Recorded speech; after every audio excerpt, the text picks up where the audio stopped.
All right, let's slowly begin with this whole conference. So welcome to you all to Lausanne. It's really a pleasure to have you all here today. Just very quick info. If you see people walking around with the orange lanyard, it means that they are part of the university, right? So I have some of my students who are here. I'm part of this university. And those of you who have a blue one, you are presenters, right? For the presenters, inside you will have a little voucher for your lunch, right? So when we will go to what we call the banana, it's like a banana-shaped building where we have the restaurant, you can use the voucher to have a meal. And I think that's it. If you have any questions in terms of, logistics, bathrooms, and that kind of thing, just let us know.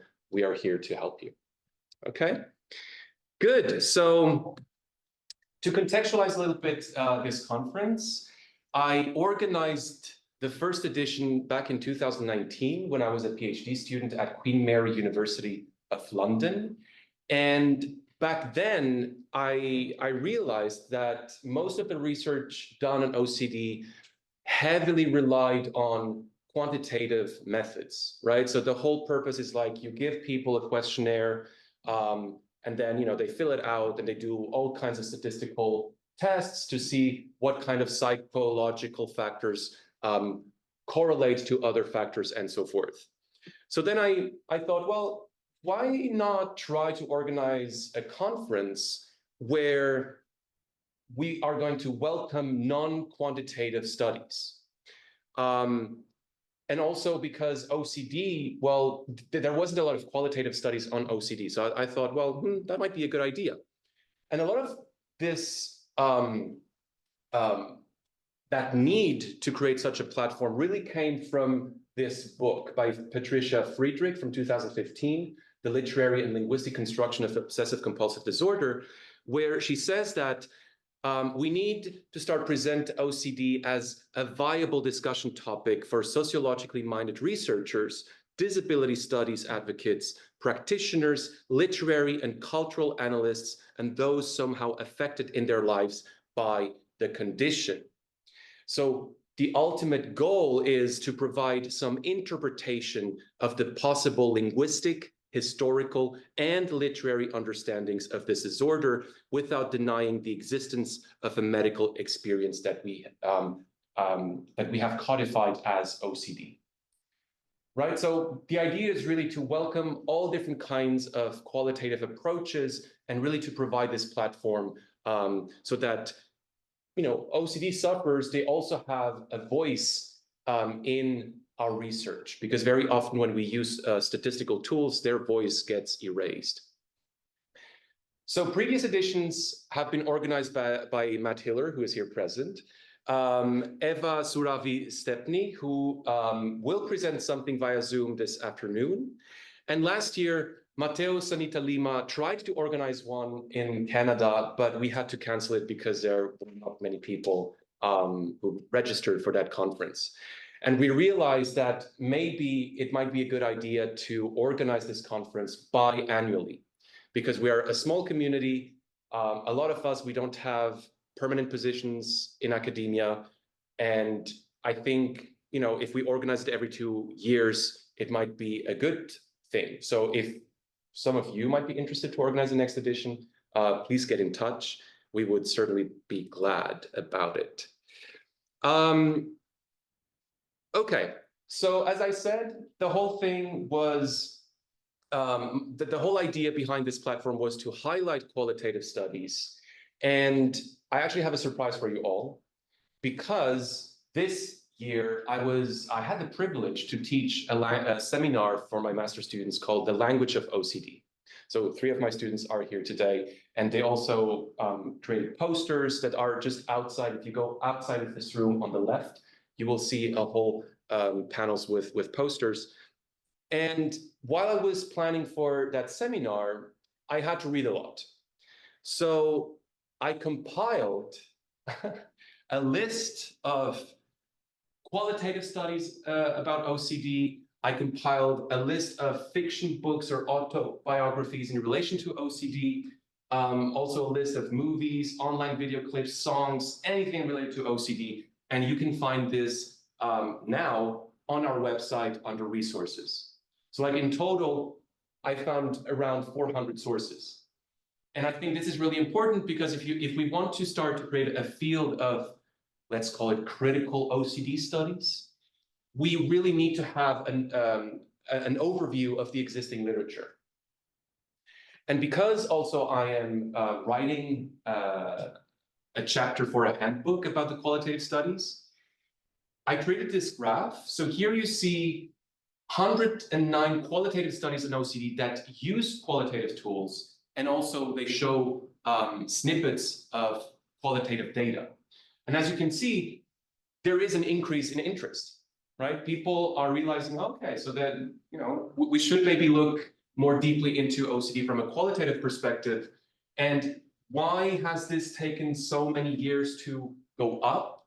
I think partly, number one, psychologists up until the 90s, they were not really interested in qualitative methods. They were like, who cares what people think? What we need are statistics and reliable results.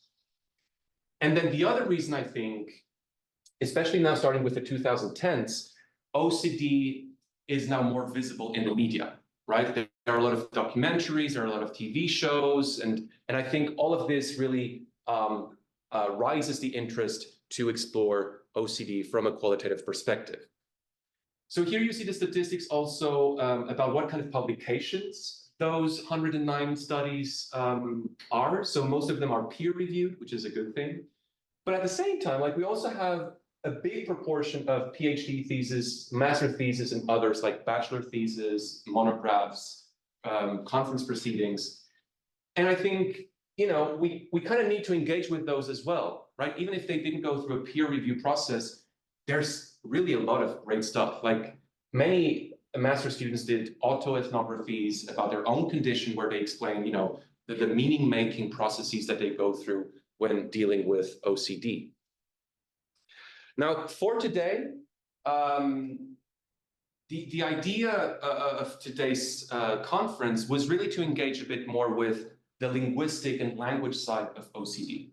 So because I'm a linguist and I had to prepare, you know, for the seminar that I taught this year, I realized that the existing linguistic literature on OCD can be classified into two broad approaches. So the first one can be labeled the cognitive linguistic approach, where we assume that language reflects and influences our thoughts, our memories, and our perception of the world. And the nice metaphor to understand this, perspective is the metaphor of language being a window into someone's mind, right? And this is, I think, something that psychologists very often use as a metaphor when talking about language. And in this approach, we have, you know, cognitive theory that plays a huge role. In linguistics, we also look at conceptual metaphor theory. So like, how do people use language metaphorically to express their suffering? And also something called image schemas, which basically deals with our embodied basic conceptualization that we have in our mind. So for instance, an image schema that is very often talked about in the literature is the up-down image schema, right? So when we are babies, we learn because of our embodiment that up is something good and down is something bad. So we will find this image schema in people's narratives of OCD when they say, I'm feeling down today, right? Down, negative. Another image schema would be like the container image schema, where people say, for instance, oh, I have thoughts that are stuck in my head, right? So inside something. And then the other approach is what I would call the sociocultural linguistic approach.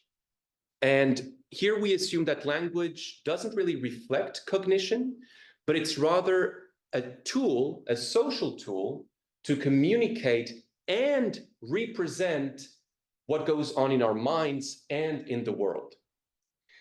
So if we have to find a metaphor, you know, to really compare the two approaches, I would say the metaphor would be we see language as a movie projection on a silver screen, right? It's a representation. Language doesn't really reflect our thinking. It's rather we use language to either construct identity, to represent OCD in different ways.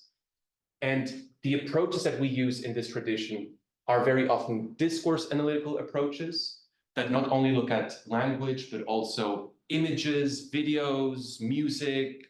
And my students did an amazing job. Like you will see there's really a varied panel of different projects that use discourse analytical approaches.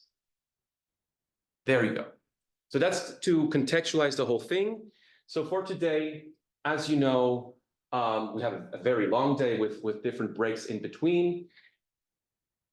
The posters, as I said, so we will have a 50-minute long session for the posters after lunch. And as I said before, the posters are right on the left side. So you leave this room, it's on the left. For those who are watching this conference at home via Zoom, you can go on our website to the speakers page, and at the very bottom, you have a list of the posters. So I put the PDFs in there. And finally, for the presenters, we will have dinner in Lausanne. Now, I have a reservation at the restaurant at 7:30. If some of you are interested in going for a walk around the city, you know, join us. If not, I mean, you all have the details where the restaurant is and everything, so I don't need to remind you about that. And finally, for those who are watching us at home, right now it's 9:42, right? So in London it must be 8:42. So this is just, you know, to remind about the different time zones so that people don't get lost in the different time zones. So I have the pleasure to present our keynote speaker, Hazel Price. Now, my idea at the beginning, I really wanted to have a linguist who represents the sociocultural perspective and another linguist from the cognitive perspective. And unfortunately, Jenny Hartman, who would have been the representative of the cognitive perspective, cannot be here today. And yet, well, I have the immense pleasure of welcoming Hazel Price. She is a lecturer in English language at the University of Salford in the UK. Her research interests include health communication, critical discourse analysis, and corpus linguistics. And her recent publications include the co-edited Communicating Linguistics, Language, Community, and Public Engagement from 2023. The book, The Language of Mental Illness, Corpus Linguistics, and the Construction of Mental Illness in the Press, 2022. And he co-authored The Babel Lexicon of Language from 2022. So please join me in welcoming Hazel Price. Thank you very much. Thank you very much for having me. Can you hear me okay? Yeah, I think there's a mic somewhere. So yeah, the mic is here. Yes, I can hear some kind of... oh, not in this room though. Oh, it's okay. Like the people at home can hear you perfectly well. You might need to speak a bit. Okay, if I do need to speak up, just sort of wave at me and I'll know what that means. And if Elvis is waving at me, then I know I've gone drastically over time. So I'm really, really pleased to be here today. And it is just so nice to be at a sort of interdisciplinary event like this, focusing on OCD, but also one that recognises the value of language and actually how important language is in communicating about our health and indeed illness. So I'm going to focus today on language because I am a linguist. You know, last night we went out for some food, a few of us from the conference, and we were talking about different disciplines, sociology, anthropology, and it struck me that actually one of the things that unites all of those disciplines is actually language. If we have people, we have language. And so that's why, in my completely biased sort of perspective, language is really, really crucial. So what I'm going to do today is I'm going to talk a little bit about my research to date. My research to date hasn't necessarily focused on OCD, actually. It's much more focused on mental illness generally. And in more recent publications, I've focused on OCD. I'm going to talk about OCD in the media, some common misconceptions, myths about OCD, things that we already know. And I'm going to use a case study that you might be familiar with in the press. I'm going to introduce a method that I've used in some recent research looking at OCD, which is called corpus stylistics. Now, corpus linguistics is actually a kind of quantitative method, or we use quantitative analyses as part of corpus linguistics. But corpus linguistics is not just quantitative, it's qualitative as well. And so it answers some of those problems with quantitative research that Elvis talked about at the start. In addition to corpus linguistics, I'm also using stylistics, which is a much more kind of interpretation, much more kind of qualitative method. And I'll come on to that in a second. I'll do some analysis, primarily corpus linguistic analysis, but I'll talk about how I use that sort of quantitative analysis to inform some qualitative research and vice versa. So I'll be doing keenness analysis, collocation analysis, and some semantic preference and prosody analysis. Now, I don't expect you to know what those things mean. I'm going to explain them. So don't worry too much. And then I'll finally offer a summary. So my research to date has used corpus linguistics to study the language of mental illness, and that was reported in my 2022 monograph. Now, corpus linguistics, if you're not familiar with the method, is essentially the study of huge quantities of naturally occurring language data. So you can either analyse an existing corpus, which may be billions or millions of words, or you can create your own bespoke corpus called a specialist corpus. And if you do that, then you are trying to represent in that corpus that particular genre or topic. And that's what I did, although through the course of today's talk, I'm also going to use general reference corpora as well, and I'll flag that up when I do that. The reason that I did this was at the start of this sort of research period, there was very little research into the language used around mental health and illness as an object of study in its own right. That is not to say that there are not lots and lots of journal articles and books out there that look at the language of mental illness or the language of OCD, whatever it might be, but they're often written by psychiatrists or psychologists or media specialists. Now, those kinds of studies are very valuable. But actually, my kind of linguistic spidey sense starts tingling when I read those journal articles, because they may be looking at the representation of OCD over time, but take no account of language change, or the different terms that we might use, or different changes in policy, the kind of socio-cultural elements that influence our language. Whereas a linguist does recognise those things. And so that's where I saw the contribution of my discipline and my work. And as part of that work, I looked at the semantic content of terms. So what do words mean? What are we referring to in the world when we use that particular referent? So the semantic content of words. I was interested in how terms related to mental health and illness have changed over time. And in fact, I was interested in those two terms. What do we mean when we talk about mental health and mental illness? In British English, it is increasingly the case that we refer to mental illness as mental health because we use language euphemistically. We don't want to be specific if we can use a more general term. So we'll say things like, she suffers with her mental health, when actually we're not talking about the continuum of states in your mental health, you know, your good and bad or more positive, more negative states. We're talking about illness. But we see this in the language generally, that we try to use language euphemistically, and we are also more general in our language if we can be. I was also interested in the lexicogrammatical features of words. So lexis referring to words, grammar, grammatical referring to grammar. So not just what words mean, but how does their grammatical placement, their grammatical environment change how we understand those words? And one of the key things that I did in the book was to explore anti-stigma language. Now, there's lots of guidance out there on anti-stigma language practices, you know, things like person first versus identity first forms, those kinds of things that we're all very used to. But it seemed to me that although intuitively we may agree with those anti-stigma guidance, you know, those practices, they weren't really backed up with any kind of empirical language evidence. Now, like I say, that's not to say that they're not accurate or good or trying to do something, but I think they are. But really, we ought to have some kind of rigorous empirical evidence for this. And that's a big part of what I did. My analysis, therefore, was absolutely language focused. Now, I'm going to talk a bit about my data in a little bit more detail in a few slides' time, but just so you can kind of get a sense of what I did. The corpus I used was a specialist corpus, so I built it, it's bespoke. It contains 45 million words of newspaper articles reporting on mental illness. And I'll come back to the specifics of it in a few slides' time. Now, what I did, and I'm going to touch on some of these analyses today, what I did in the book, and remember this is not just about OCD, this is about mental illness generally, was to do what we call naming analysis in functional linguistics.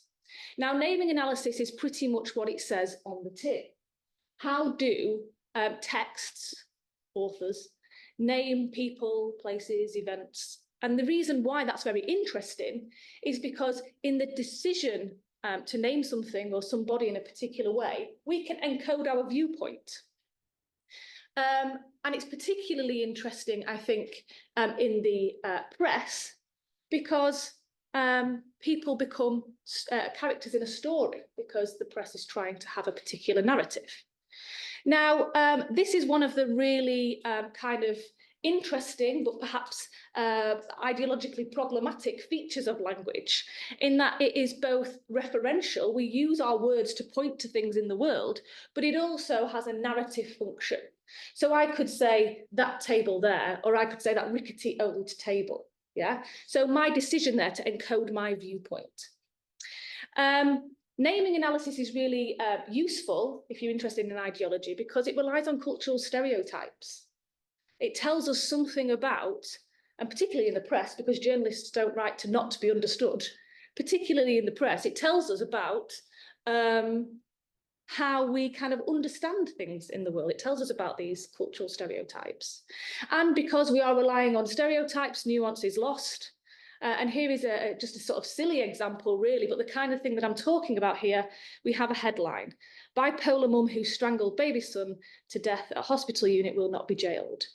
And we can think about this in terms of newsworthiness. Why is this story being reported at all? But just focusing on that naming strategy, the decision of that journalist to refer to that person as bipolar mum, I would argue, tells us something about the perception of bipolar disorder and motherhood, that in some way they are incongruous. We could also talk here about the links with violence. We could also talk about the idea of institutionalization, those kinds of things. So that's what naming analysis refers to. The other thing that I did that I was very interested in comes from functional linguistics, from Hallidayan linguistics, and it's called transitivity analysis. Now, rather unhelpfully in linguistics, we have lots of terms that kind of refer, they are the same word, but they refer to different things. So when I'm talking about transitivity here, I'm not talking about grammatical transitivity, whether something takes an object. Transitivity in this sense is about the verb phrase, essentially. We're interested in the kind of ideological function of the verb phrase, what that can refer to, what it means, the meaning potential. And the reason that I was conducting transitivity analysis is because I was interested in how mental health is described as being experienced. Now, that sounds like a sort of circumlocution, but actually this is the other really annoying thing about language, is that we can't talk about language without using language. And so I'm trying to be sort of general here. The reason I was interested in how language is experienced is because a big part of the anti-stigma guidance tells us that we shouldn't say suffer, because suffer is disempowering, doesn't properly represent lots of people's experiences with mental illness, which means that they live well with mental illness. So we shouldn't say suffer, we should say experience. Intuitively, we might agree with that. Again, as somebody who is perhaps kind of skeptical of prescribing language, because language is a living thing, it changes all the time, and we got on this so-called euphemism treadmill, I kind of thought, well, what about those people who would describe their experience with mental illness as suffering? So I was kind of interested in how it's used in the corpus.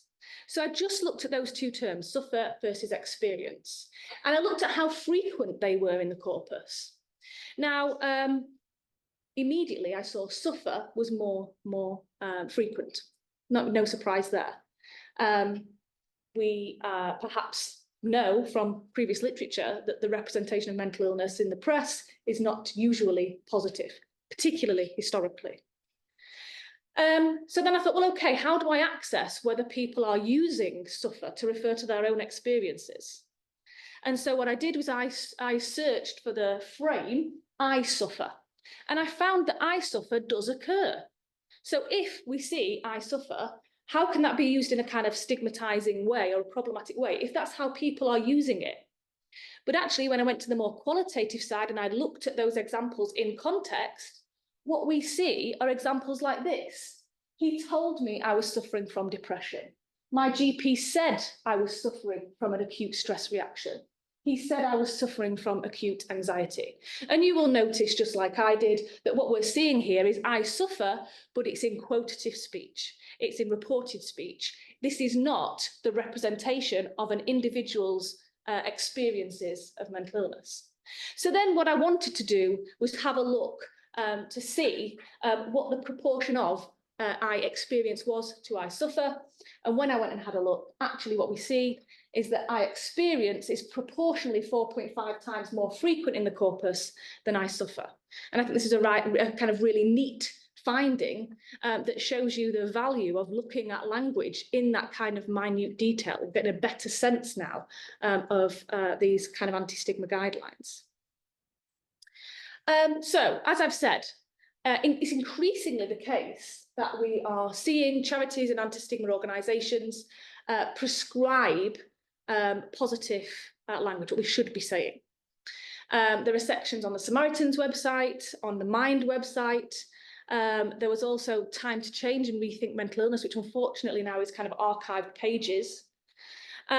These language practices promoted by anti-stigma organisations, as I've said, seem to be based on intuition rather than any empirical linguistic evidence. And I thought that really we should kind of address that. We also see this anti-stigma guidance in the kind of wider context, academic context, where we're often told that the reporting of mental illness has become more positive over time. And you see that quite often in research that has been commissioned by organisations where usually scholars working in sort of psychiatry will do some kind of quantitative analysis where they'll say, is the article overall positive or negative, yes or no? And then they will move on. We'll get a statistic at the end of it and everybody's happy because this anti-stigma campaign has worked. Actually, when we look at the language in a more nuanced way, if we look at the articles in more detail, what we see is that, yes, it is true that the representation of some illnesses over time has got better, but not across the board. So Golden et al., for example, they talk about how depression, anxiety and eating disorders, they have improved over time in their representation, but reports on schizophrenia and personality disorders did not. Now, again, just from my knowledge of my own data, my own research, I think that is true. And indeed, I report that it's not just a case of getting better. It is to do with the particular illness type, the significant variation. And one of the things that kind of caught my eye as I was doing this analysis was actually OCD. And this is how I turned to sort of focusing a little bit more on OCD. Because I noticed, as I'm sure lots of you have in your research, that when we're looking at OCD in the news, the representation of OCD, what we are seeing time and time again is an overrepresentation of the compulsion side of OCD in the media. So this idea that OCD is all about ordering or washing or being sort of kind of germ phobic, these kind of sort of real myths about OCD. So I'm sure I don't need to tell you this, but what is OCD? Well, OCD action tells us that people with OCD experience intensely negative, repetitive and intrusive thoughts, combined with a chronic feeling of doubt or danger, obsessions. In order to quell the thought or quieten the anxiety, they will often repeat an action again and again, and these are compulsions. So very much foregrounding both sides, compulsion and the obsession side. OCD UK talk about the misconceptions related to OCD. For example, that it's merely a little hand washing, checking light switches, or having spotless houses, as being a characteristic of somebody who is a little fastidious. Now, we know these problems exist. We know that this is the case. This is not new stuff to anybody in the room. However, we don't have any kind of real nuanced linguistic evidence to say how is OCD different, the representation of OCD different from other mental illnesses. And indeed, previous research has found that it is. And a common misconception of OCD has led researchers to state that it is often perceived as a non-serious sort of joke condition. This paper by Fennell and Boyd is very good, but they're not linguists. They were interested in they sort of did interviews and looked at media representations, particularly characters who are described as having OCD. So I wanted to do something focused on language. And that brought me to, believe it or not, Khloe Kardashian. Now, maybe you're familiar with this example. This is a few years old now. And actually, it was funny. Yesterday, I was talking to Elvis and he said, nobody teaches the language of OCD. Who does that? And I thought, well, I do that because this is where I teach CLOCD to my students. It was an example I found to show students how we can look at common misconceptions of OCD through language in the media. Now, if you are not familiar with CLOCD, if so, this was a tweet or an X. Who knows, what do you say now? This is a tweet that was posted by Khloe Kardashian, and it was a link to her app, the CLOCD app. And so she says, are you as CLOCD as me, or are you messy AF? So we've got something interesting happening here, where presumably she's referring to OCD because we have this blend, and she is contrasting CLOCD with being messy. So again, straight away, we can see that there is something to do with tidiness here. CLOCD is a kind of series of online videos as part of this app. You can still access them on her Instagram and on YouTube. They have the subheadings, The Method to My Madness, and Lazy Girl Hacks for Cleaning Everyday Objects. And I have watched these videos, so you don't have to. And she does things like organise her vast designer sunglasses collection, and orders her Oreos and biscuits and things in lovely glass ramekins. So this is obviously problematic. It reinforces stereotypes about OCD on a mass scale. We know that it does this because Kardashian has significant online influence. On her Instagram, and there is still CLOCD content on Instagram. She has 308 million followers. It's a huge, huge percentage of people. It could potentially inhibit people seeking help for their OCD if they do not recognise their symptoms as being those of OCD because they think it's about being tidy or orderly. When we sort of take it that 1 to 3%, the statistics sort of vary, of the population are affected by OCD, that's quite a lot, isn't it, when you think about 308 million people. Also, it was criticised, heavily criticised by lots of people, but also Rose Cartwright published something on, I think, the Metro, arguing that it was exploitative because there was affiliate links. So Khloe Kardashian was linking, you can buy these glass jars that I'm putting my cookies in, you can buy these storage solutions. And so Rose Cartwright argues that it's potentially exploitative to those viewers who may be experiencing compulsions. Very problematic. And there was lots of backlash. On Twitter, you can go and still find the original tweet, and people say, this is really damaging, this is not what OCD is. People were responding to this, but Kardashian kept the CLOCD app up. Why? I think the reason why is because, stylistically speaking, just looking very sort of at the micro aspects of the language, it's incredibly effective. This is really, really marketable. It is foregrounded, the CLOCD brand, in lots of ways. What I mean by foregrounded is that it stands out from some background norm. And it stands out from lots of background norms at lots of different language levels. So it is foregrounded at the level of the orthography, the word. It stands out against the standard orthography of Chloe and OCD. It's also morphologically deviant, it stands out. Morphology refers to the structure, the building blocks of words. It merges two base forms, Chloe here, presumably a noun, and OCD, presumably here, an adjective. And it creates a novel blend.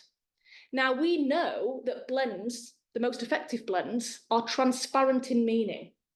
And that kind of raises an interesting question about why is OCD used in this sense transparent to all of those people who engage with the CLO-CD app? It's also lexically deviant. It stands out as a word because it's a new word. And if you are interested in marketing and PR, this ticks all the boxes. It's very memorable. And this is perhaps why Kardashian didn't remove it. It's also, if you know anything about the Kardashians, and unfortunately I do, but it is only for research purposes, it is in keeping with the bigger Kardashian brand, that initial sound, yeah? So Chloe and Kourtney do cocktails, keeping up with the Kardashians, and so on. So actually, that is, I think, why Kardashian keeps it up, because it is transparent enough for people to understand what she's saying, albeit problematic. So I've already talked in very sort of kind of general detail about corpus linguistics and stylistics, but I'm putting those two things together. So a more quantitative method with a qualitative method. And this method combined is corpus stylistics. Now, Dan McIntyre, stylistician, corpus stylistician, defines corpus stylistics as the applications of theories, models, and frameworks from stylistics in corpus analysis. Now, this is what is really good about mixing methods, I think, is that you take the best bits of both, and that's what I'm trying to do here. McIntyre and Walker argue in their book, Corpus Stylistics, that it provides stylisticians with insight into what constitutes the background against which linguistic items can be foregrounded. Now, that concept of foregrounding comes from stylistics. Foregrounding, the word I've used before, refers to things that stand out. Great, but if we're only taking a qualitative sort of perspective, what is the background norm? That's what I was also interested in, not just the bits that stand out, but what is the background norm? We're thinking about OCD, there's things that stand out as being different to OCD, but also what are the other mental illnesses in the news? How are they being represented? What is that background norm? There is a focus on qualitative analysis in stylistics, which provides tools and analyses to contextualize the more quantitative findings in a corpus above and beyond concordance analysis. Concordance analysis is perhaps the most qualitative analytical method in corpus linguistics. Concordance analysis requires us to look often line by line at words in their immediate context in a corpus. But concordance analysis is often only a few words either side of the word or phrase that you are interested in. So actually, it's not really truly a detailed qualitative analysis, or perhaps it's not always that. I think corpus stylistics also is very useful because it provides us with a toolkit for the study of hidden meaning in texts. And this allows us to put form to stigma. We often talk about stigma in the news media, and very few articles define what that means. How is stigma created, reinforced? What does stigma look like? And again, intuitively, we might feel that we know what that is, but is there a pattern to it? That's what I was interested in. And I think corpus stylistics also allows for the reflective analysis of language. It's not just the case that we ask a question, we find the answer to that question, and then we stop. The answer to that question then forms another research question, and we move round and round in our interpretative cycle. And I think if we do that, we can look in greater depth at our data and better understand the thing that we're interested in. So what I'm going to do today is I'm going to report some research that was published in 2023 on OCD, specifically using corpus stylistics. And I'm going to use some analytical methods from corpus linguistics and enrich them with a more qualitative analysis. So I'm going to do keenness analysis. And again, I don't expect you to know what this is yet. I'm going to tell you what it is. to identify the foregrounded elements. So what is idiosyncratic about the language used to discuss OCD compared with other mental illnesses? I'm going to do something called collocation analysis to explore lexical choice, why that particular word choice essentially. And then I'm also going to use collocation analysis to explore the language of OCD at very granular detail compared with other conditions. So I'll talk a little bit more now about that data. So the corpus I'm using, as I've said, is 45 million words, and it contains press reports, UK press reports on mental illness. It's got a very catchy name, the MI or Mental Illness Corpus, 1984 to 2014. And it contains data from January 1984 to January 2014. Now, the reason that I chose that sort of 30-ish year period was because it is a very active period in policy and legislation. So that is the period that covers the most recent major Mental Health Act and amendments to that. The data is designed to have subcorpora. Now, subcorpora can be thought of as kind of like distinct corpora within the bigger corpus. Yeah. So what I can do is I can say, right, I'm going into my corpus, into my data, but I only want to have a look at the year 1994. Or what I want to do is I want to compare the representation of depression in 1994 compared with 2004, compared with 2014. So I can compare across time. What I can also do is compare by illness type. And this is what has been very useful for looking at OCD. Because I could say, right, well, how are we talking about experiencing depression and how is that different from OCD? Or what is OCD, how is OCD named compared with other mental illnesses? So it's very useful as an analytical tool to find out about the language of OCD.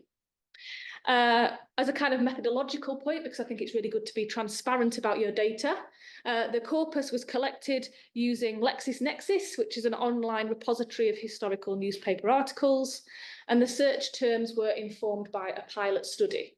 And the search terms used wildcards to get as many terms as possible to do with mental illness. And the data contains UK regional and national newspapers.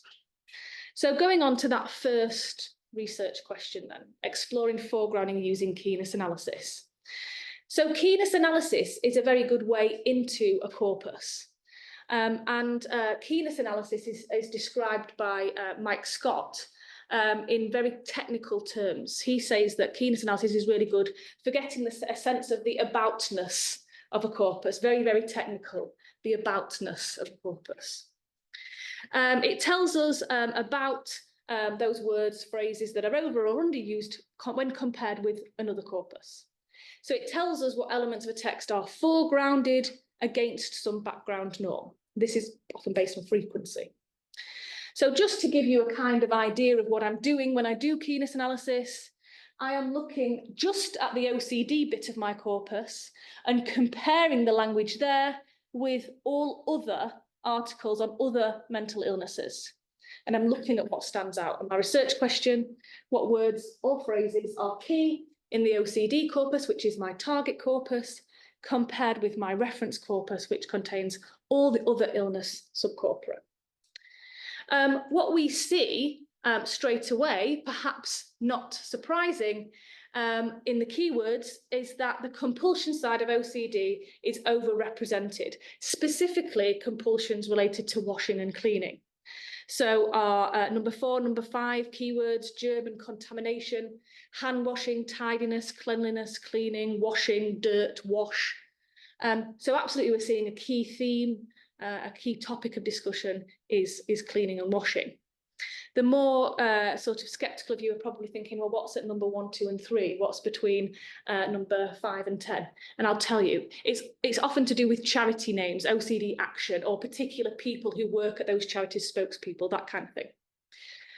What we also see when we have a look at key multi-word expressions, so this is exactly the same test, but we're just looking at longer units, are words to do with what you might say are personality traits. In fact, exactly the way that Kardashian uses it. So a bit OCD, a little bit OCD.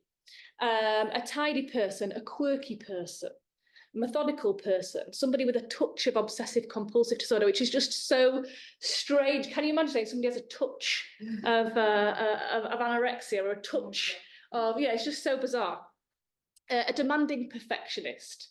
So what we're seeing here overall, and again, this is a very superficial analysis at this stage, is this overrepresentation of washing and the compulsion side related to washing, but also that OCD is represented as being a personality choice, personality type. So we might offer some initial conclusions at this stage. So the findings support the viewpoint that OCD is used in the press to refer to general cleanliness, and keywords do not relate to other facets of OCD, such as obsessions. And of course, I had to go and look at each keyword in context to make sure that obsessions weren't, obsessions because they are so subjective and different. That required quite a lot of qualitative work as well. Keenness analysis suggests that OCD is not taken seriously as an illness, rather it is viewed as this personality trait, absolutely in keeping with the way that Kardashian uses it. And it also tells us something about the newsworthiness of OCD. What elements do journalists think are going to be of interest? So we see that we're not getting the obsession side, we're only getting the compulsion side. And this gives us further evidence, again, because journalists do not write articles that people won't understand. It tells us that they think that their readers will understand OCD in this particular way.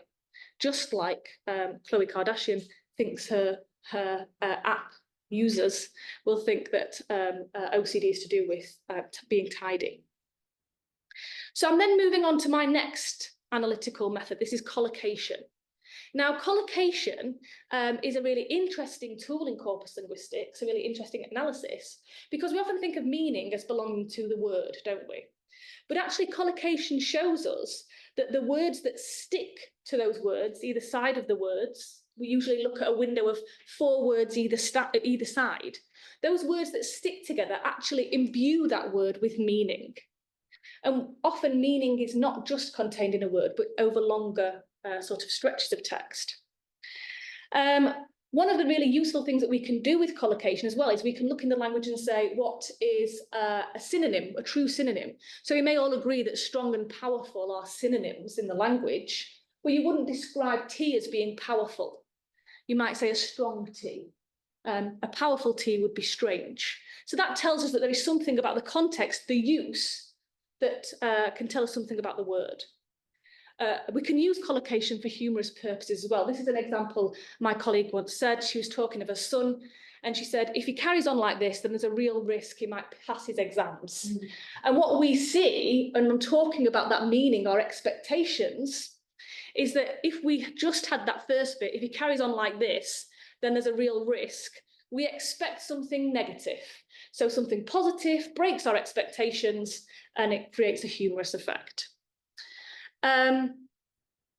McHenry and Hardy, 2 corpus linguists, they talk about collocation. They say the term collocation denotes the idea that the important aspects of a word are not contained within the word itself, but rather subsist in the characteristic associations that the word has as a result of the other words or structures with which it frequently co-occurs. Much more academic definition than my words or phrases that co-occur, but just remember those words that stick together. And collocation is also very useful because it can tell us something about how words are used without that actually used, rather than the dictionary definition of that word. So what we're seeing here is in a corpus. This is a news on the web corpus, which contains 19.1 billion words of web-based news. What I've got here are all the words that occur one word to the right of utterly. And this is those words that occur statistically significant, more than would be expected by chance. And what we see is so utterly brilliant, utterly butterly, which is the slogan for the brand Utterly Butterly, a margarine product, transfixing, amoral, contemptible, kind of interesting in and of itself. But actually, if you kind of have a look, if you try to group these words, you might notice that actually the vast majority of them are, how would you describe them? Negative, yeah. So what we can also do with collocation is we can get a better sense of a word. There's nothing that says utterly is negative, but actually in the language, it tells us that it usually comes before something is negative. It occurs in these negative contexts. We call this semantic prosody, a negative semantic prosody. Just to show you something else we can do with collocation. Here we have exactly the same thing. We're looking at the R1 collocates of the word unusually. Now, we can't look at these and say, well, there is a very clear difference between positive and negative. But what you might do if you look at those words is you might think, like I did, well, there seems to be something here where we're getting unusually and then a term related to what? The weather. Yeah, so utterly, unusually warm, unusually balmy, unusually mild, and so on. Now, we can also do this with collocation. We can see what words, and again, if you go to the dictionary, it won't say unusually occurs in context to do with the weather, but in the language generally, this is what we're seeing. So this is what I'm saying. I think the language is so fascinating and linguistic analysis is so good because it tells us something that we can't know without looking at it. We can't intuit that necessarily. So we've got something here to do with the weather. Now, this is called semantic preference. It's not negative or positive, it's to do with a specific topic, if you like. So we can say unusually occurs with the semantic preference of weather. Now, that is a bit of a diversion, but I just wanted to sort of show you how fantastic corpus linguistics collocation is. So how do we use collocation then to talk about OCD? Well, I wanted to have a look at those words that stick to OCD. These are modifying collocates. And we see here, we have bit, little, severe, true, and term. Now, these are all statistically significant, and I've got an example concordance here, that word in its kind of immediate context. So we get, he cleans everything compulsively and confesses to being a bit OCD. I'm going to come back to that in a second. The term, I'm a little bit OCD, again there, telling us something about how OCD is often being described as kind of gradable or something that people can be a little bit of. We also have severe, which I think is kind of interesting, and I'll come back on to why I think severe is an interesting modifier there. But then we get something really interesting, true OCD. So we're starting to get something that we call in language here, we get marking. Now, marking is done when socio-culturally, I suppose, there is something that we don't feel is denoted in the actual definition of the word. So we add extra information. A really good example of this, and one which I think is, or hope is old now, is male nurse. There is nothing in the definition of the word nurse that precludes a man from doing that job. But quite often you'll hear people say male nurse because socially or socioculturally, we don't perceive men as being nurses. An example I like is my neighbour who was talking to me in the garden a few weeks ago and talked about our mayor, who is a woman. And she said, Our Lady Mayoress, which is such a fantastic example. Just in case I was in any doubt, she marked it twice, Lady Mayor, Lady Mayoress. So I thought it was kind of an interesting example. And then finally, term. And actually what you could say, I think, about all these concordances is that we're getting quite a lot of what we might call meta talk about the term in OCD. And this is something I've found, that we're talking a lot about misunderstandings of OCD in the press. So we can say that the media represent OCD as something that people can be, something that people can have, and true indicates that OCD is often marked when it's used in a medical sense. It almost in a way that we have two words that are the same form, but refer to different things. There's OCD in the way that Kardashian uses it, and then there's true OCD, which is the medical thing that we're referring to. So we're having to mark it for that medical sense. A common modifier of OCD is also about. We can be OCD about things. And again, just sort of put another term there. We can be bipolar about things. We can be anorexic about things. That's just so bizarre, isn't it? We can be OCD about punctuality. We can be OCD about tiredness. We can look at the collocation analysis and say that the newspaper discourse of OCD is presented in the following ways.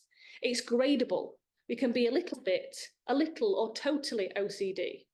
People are OCD. They are OCD rather than experiences of it. I am OCD, she is OCD, and people are OCD about things.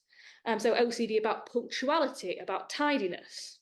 So all of these findings give further evidence that the way that Kardashian uses OCD as an adjective meaning tidy is attested in the language generally.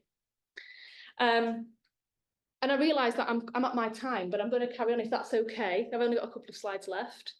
Now, I said I was going to revisit that confesses, because I want to look at that in terms of the transitivity stuff that I talked about right at the start, experience and suffer. Confesses, he confesses to being a bit OCD. Well, I thought this strikes me as odd, because I have a sort of general perspective about how we talk about mental illness. Confesses struck me as odd. So I went and had a look in a general language corpus, the BNC, the British National Corpus, which contains 100 million words of British English. The BNC is not meant to represent any particular genre, but English, British English generally. And I went and I had a look at confess, but also something that I viewed as kind of being a synonym based on what I know of the data, admit. And what I did is I had a look at it in various forms. So that if you search in the BNC, admit to be, like this, you would get admitted to being as well as admits to be, those kinds of things. So you get it in all its different forms. What you see in admit are references to mental states or illness. So admits to being anorexic, admits to being addicted to heroin, admits to being depressed. I'm not saying those usages are correct or not sort of problematic in any way, but they are, it does seem to be that admit attracts words to do with illness in some way. When you do the same thing for confess, what you see in the language generally are no medical instances. So you get confess to being puzzled, confesses to being 50, confess to your age, confesses to being skeptical. So I thought, well, how does this pan out in my corpus by illness types? So I went and had a look in the schizophrenia corpus. Confess, much less frequent than admit, significantly less frequent. The same is true in bipolar disorder. The same is true in eating disorder, the eating disorder corpus. And I think you'll be able to guess what's coming next. In the OCD subcorpus, the reverse is true. And in fact, it's very, very low that we're getting admit.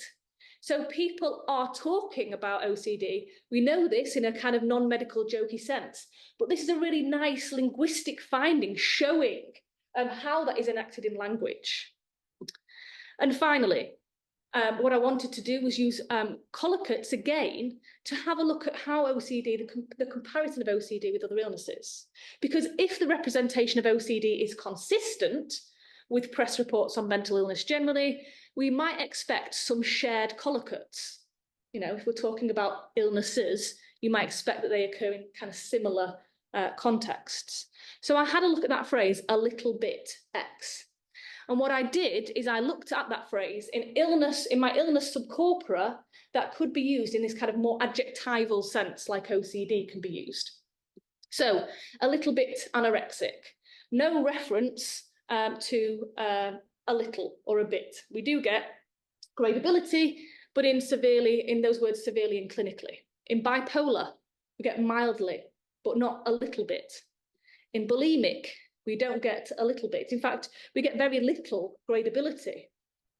In schizophrenic, again, we don't get a little bit, but we do get gradability, perhaps in more what I would describe as conventional medicalized terminology, chronic and incurable. So what we're seeing then is that the adjectives that we do get when we're talking about other illnesses relate to that conventional medical terminology. And in fact, just to go and have a look at that word totally OCD, which we were seeing in the corpus, the top 100 R1 collocates of totally in the BNC, there are no instances of illnesses. We don't talk about illnesses. We don't talk about being totally an illness in the language generally. However, if I search for chronic or acute, we do see illnesses. So what we're seeing here is that OCD is absolutely linguistically written about, talked about, represented in different ways. And as a very quick summary, corpus stylistic analysis of the collocates of OCD give better insight into the language used by journalists about OCD, and by extension, public understandings of OCD. The press right to be understood. Kardashian was designed for OCD to be transparent. So it tells us something about public understanding. Corpus stylistics provides empirical evidence that supports claims that OCD is perceived as non-serious or a joke condition because it's presented as a personality trait, because it's presented as gradable in these non-medical ways, because it's represented in a different way to other mental illnesses. We're not seeing the same gradable adjectives. We're not seeing the same verbs used with OCD. These nuanced linguistic findings, I think, help put form to stigma in the way that I said I was interested in. And therefore, it has implications for anti-stigma campaigns as well. And that was one of the things I was very interested in the book, which was, you know, if we're saying don't say this or don't say that, actually, in what context is that problematic? Can we be more specific? And just as a note to future steps, in the last few months, I've been working on narratives of OCD, but in the press. And Elvis talked about Olivia Knapton's work, where she uses cognitive linguistics to analyse interviews, people talking about their own experiences. Well, how does that individual narrative, that first-person narrative, translate to the news media when you have the narratorial interference of the journalist? So that's one of the things that I'm interested in. And if you wanted to find out more, this work is published in the Routledge Handbook of Stylistics. And please do send me an email if you have any other questions that you think of after today and you can't ask me in person. And I will stop there because I'm drastically over time. Thank you very much.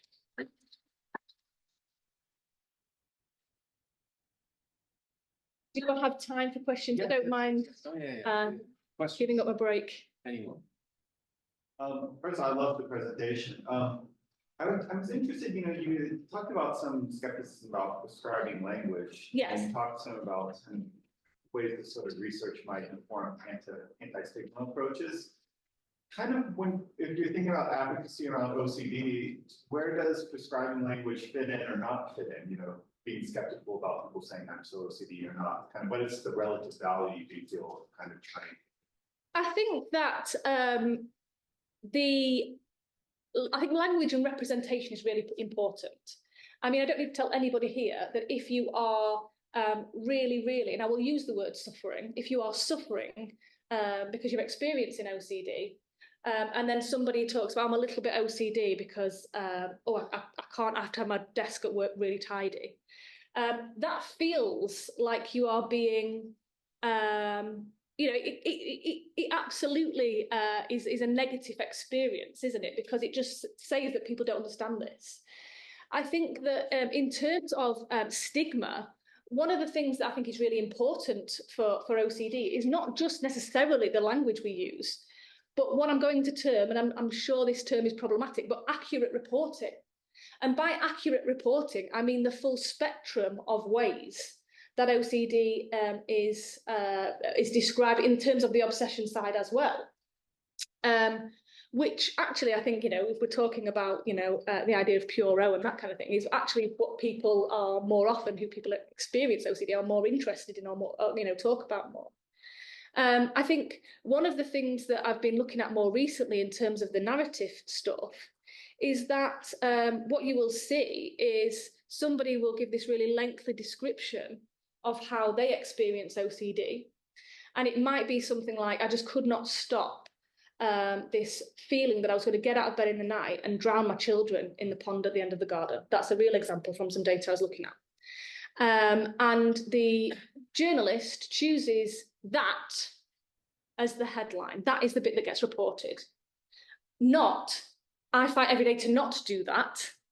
And so again, the language that we are using, it might not be the case that we can say that particular language causes that particular stigma, but it's the kind of the composite effect over time of what is deemed newsworthy, the naming strategies, the transitivity processes. It's the composite effect of it all, I would argue.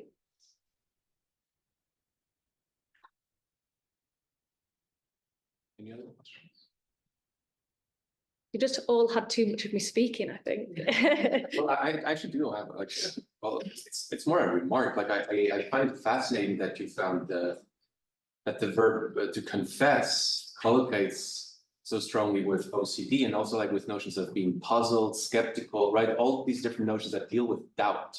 Yes, yeah. Right, and I also think like OCD, if we trace it back, you know, throughout the history of psychiatry, like I'm thinking about Foucault, right, where he tells like just the history of madness, and he says, well, psychiatrists, they replace the priests and the whole confessional practice, right? And it's just like interesting that confessing is so much connected to this notion of knowledge.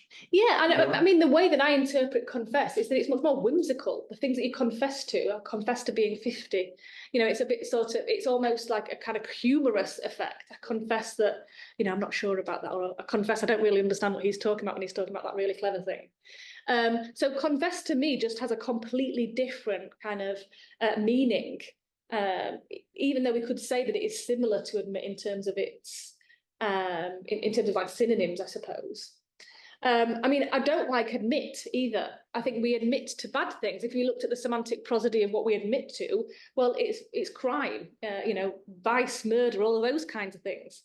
But the point is, whether it's right or wrong, we do see that particular term with other mental illnesses, and we don't see it with OCD, which gives strength to this claim that OCD is linguistically written about in different way, in a way that is different from other mental illnesses. Amazing. Okay. Well, thank you. Thank you very much. So let's take a break, like 7 minutes break, 10 minutes break. So please have another croissant, coffee, tea, orange juice, and we'll get back at 45. Hey everyone. Okay, so we'll go ahead and get started with our second section, and then just a reminder, each talk will be 20 minutes and then 10 minutes for questions after each speaker. So, you know, go ahead and get your questions ready for each person. So our first presenter is Isabella Franco. Isabella Franco received her BA in English from Adelphi University's Honors College in 2022, having minored in both studio art and psychology. She currently works in the book publishing industry, and she plans to pursue an MFA in creative writing in the near future. Her undergraduate thesis is an exploration of obsessive-compulsive disorder viewed through the lens of media representation and misrepresentation. She wants to further experiment with blending her creative writing pursuits and her personal experiences living with OCD. She is currently working on her first novel with this goal in mind.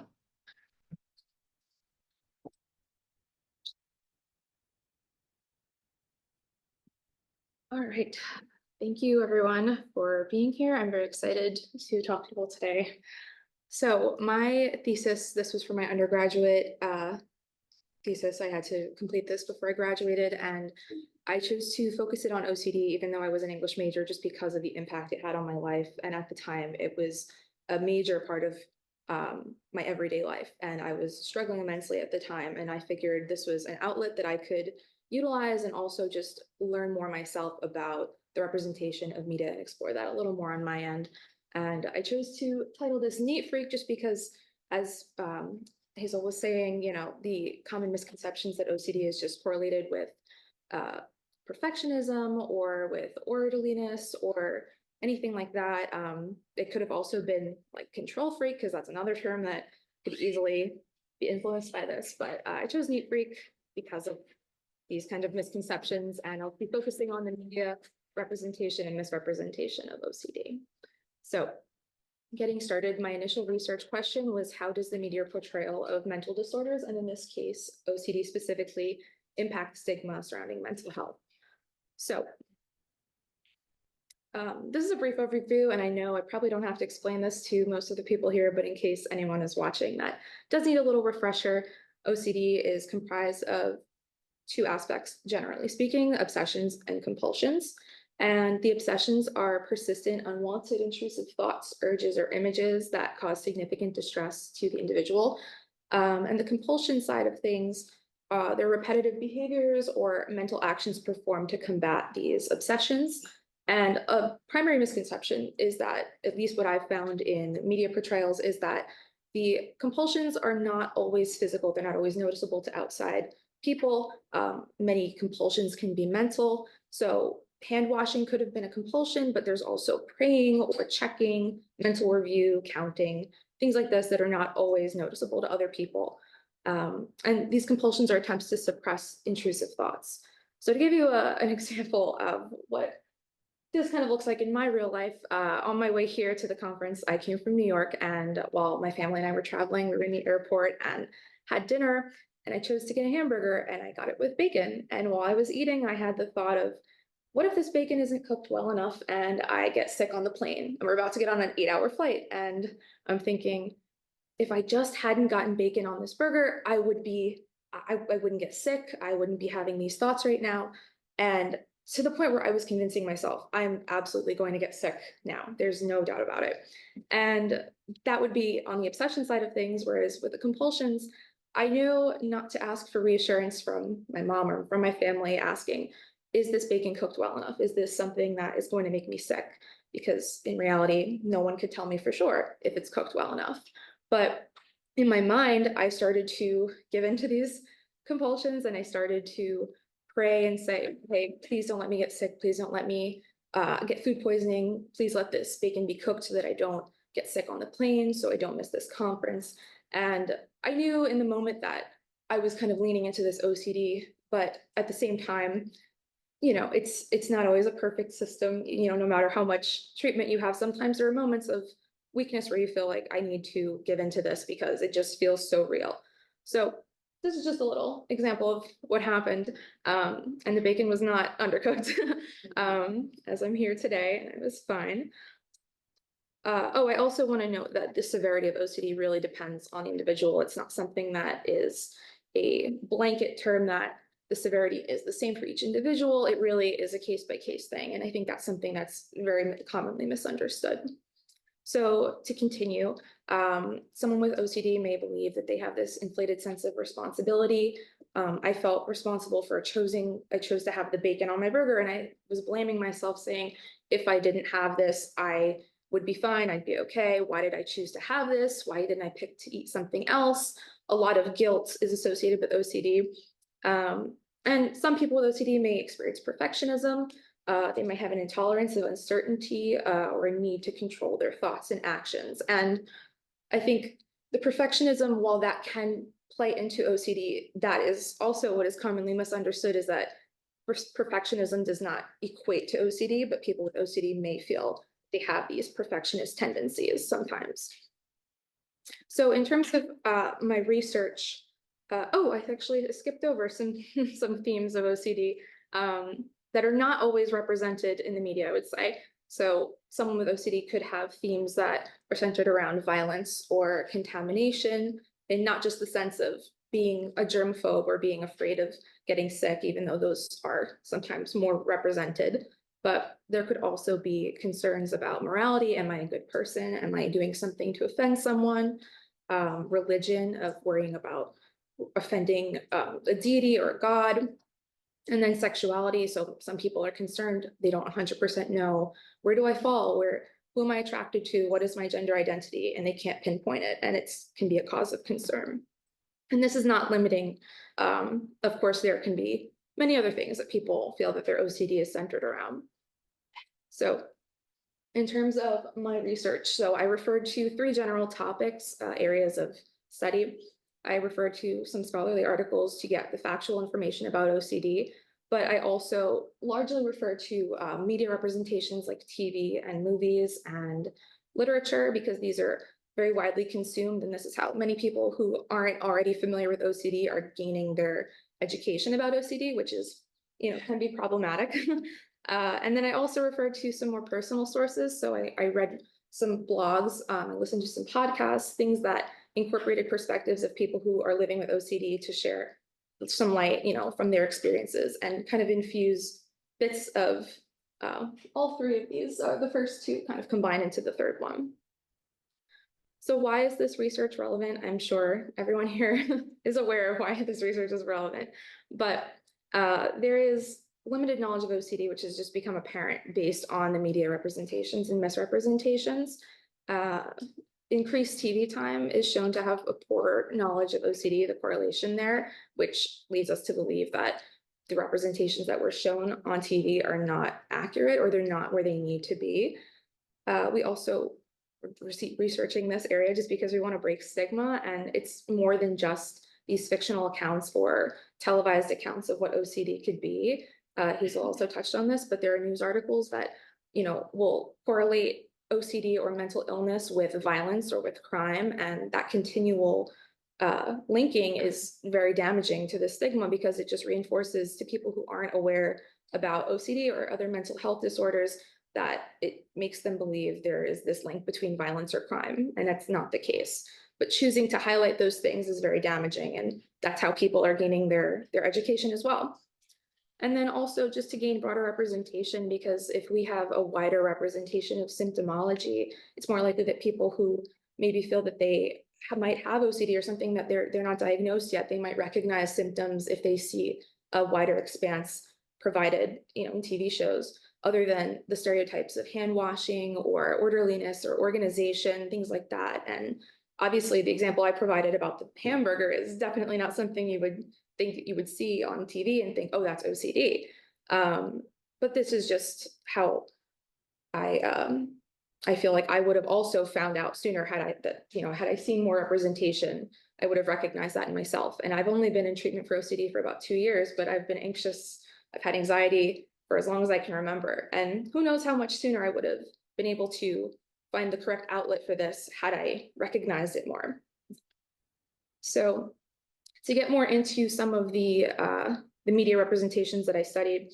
So for some TV shows and movies, some of you may be familiar with some of these. So the TV show Friends and the TV show Monk.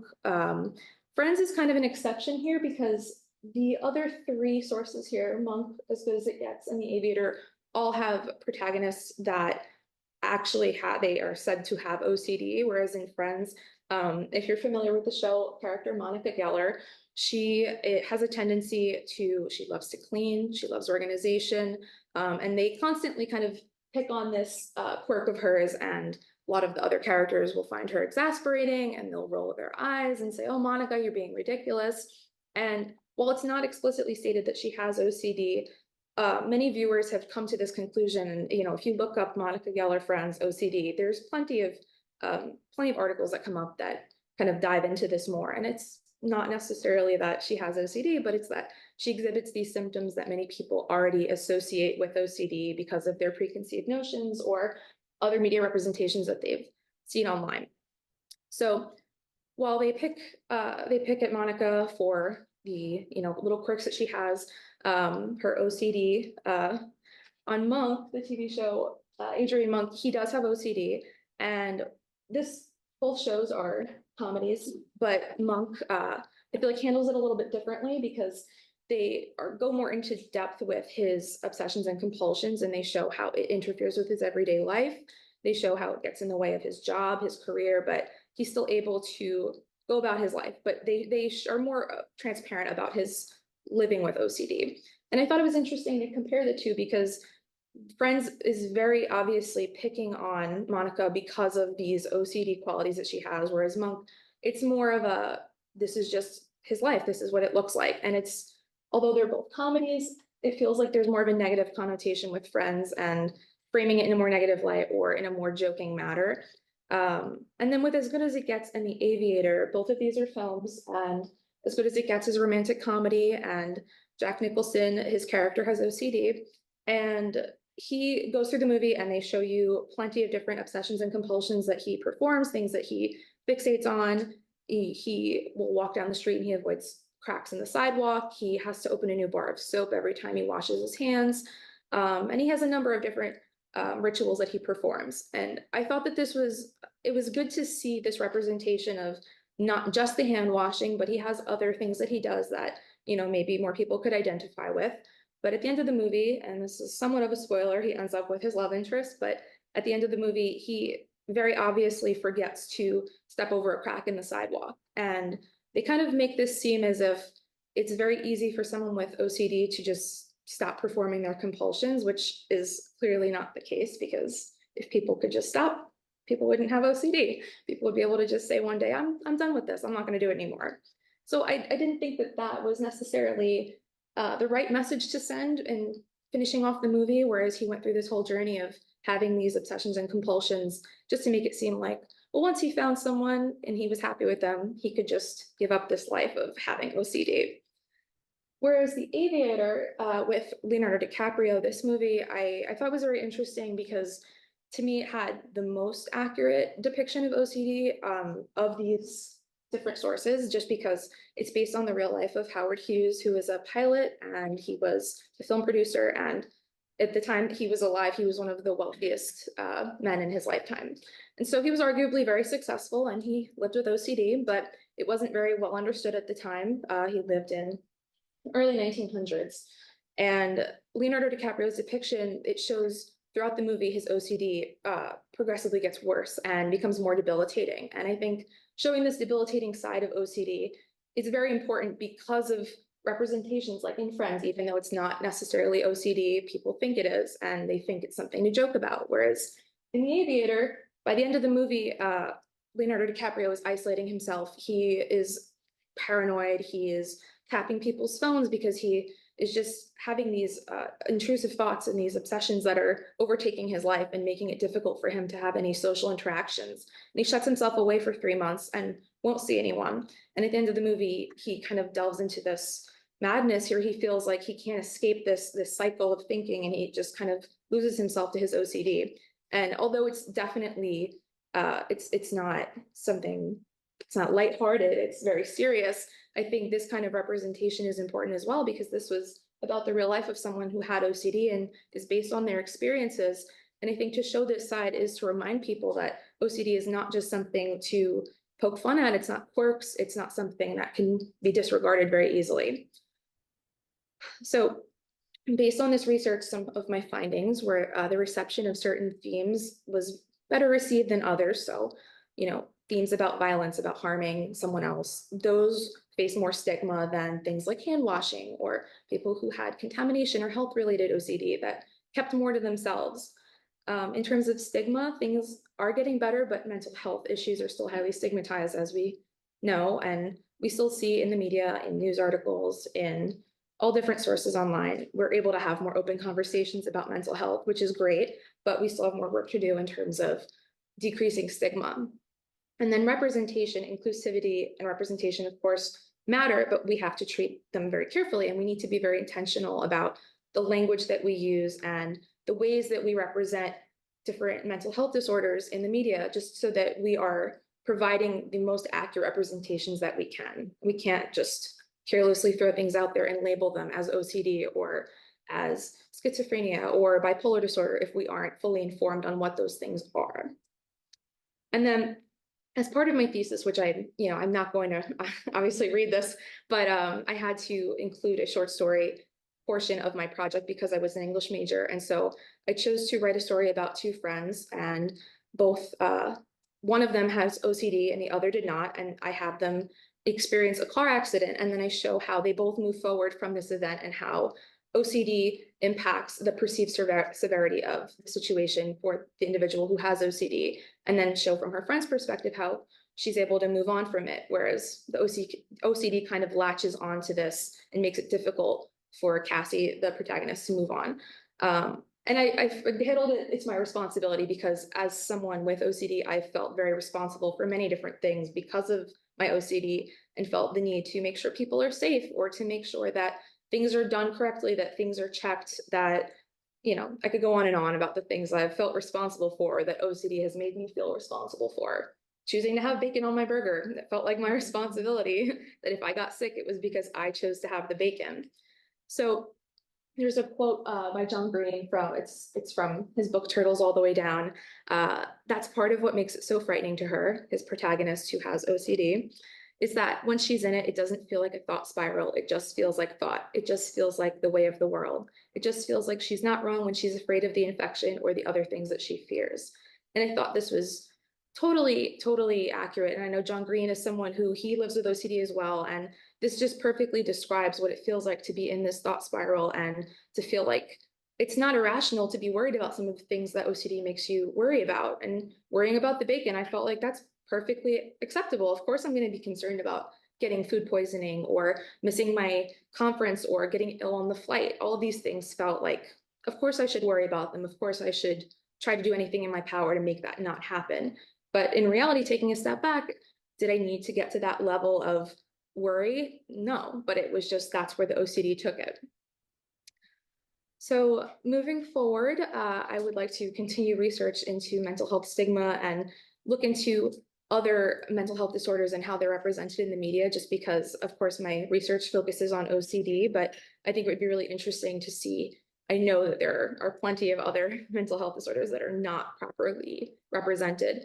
And I really wanted to challenge assumptions because I know everyone here is familiar with OCD, but when I presented this at my university, I know plenty of people were not aware or didn't know to the degree that I was familiar with it.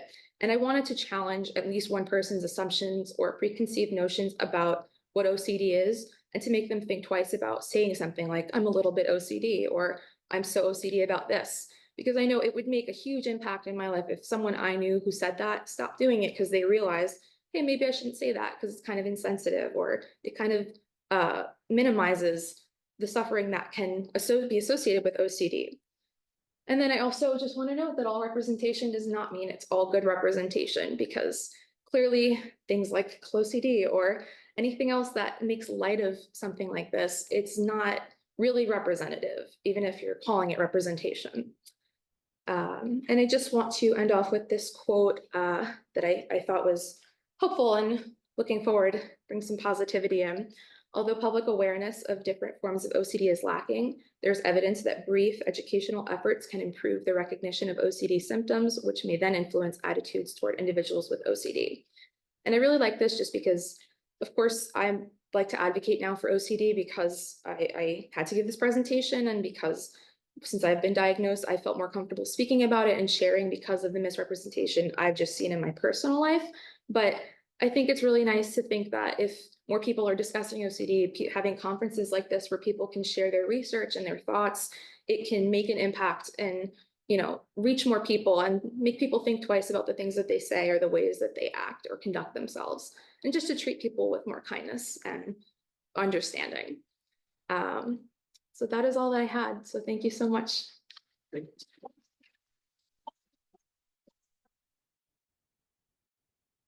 We have time, 10 minutes for questions. Sure. Question? Oh, no, I can start with the question. I really enjoyed your presentation about your work, and I'm excited to hopefully read your book one day. And I was thinking about, you were talking about this sense of responsibility. And I was curious, how does that inform how you think about telling your own story with OCD? You know, as you start to write it, does that kind of shape your whole process? Yes, I would say so. I started writing drafts of what I will hopefully one day will be a novel.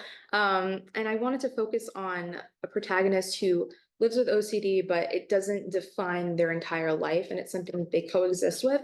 But I think it depends on like little nuances and things that it kind of sneaks up on you, because I feel like in my own life, I don't feel responsible all the time until all of a sudden I feel like the weight of the world is on my shoulders. And, you know, depending on a situation, like if I feel like I used to have to call my mom if she didn't come home at a certain time, I'd have to call her and say, are you okay? Are you on your way home? Or did you get into a car accident? Or did any number of bad things happen? And that's when I felt responsible, because, you know, I couldn't control if she got into an accident, but I felt like I need to check on her, and that's my responsibility to check. So it really depends on, like, I guess, the little things that come up. And that's what I'm hoping to convey, is that it's not always about these major events feeling responsible for something.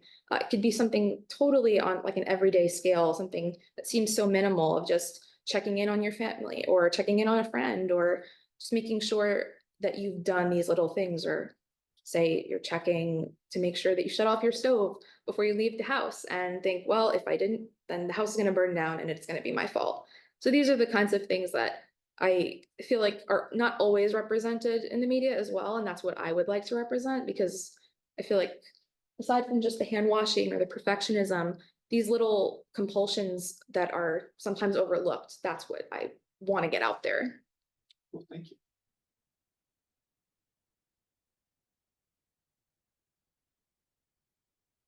Sorry, go for it. No, I just want to say, you know, as one thing is, as someone, you know, just listening, like the intrusive thoughts portion is something that I think is really not the obsession part is something that people just don't see, don't know that part. And it's really just the compulsions. And so when you think of like the intrusive thoughts, it's like compulsions, like, yeah, a lot of us might leave the house and say, oh, did I turn off the stove? Or did I lock the door? And go back and check and get, and have that.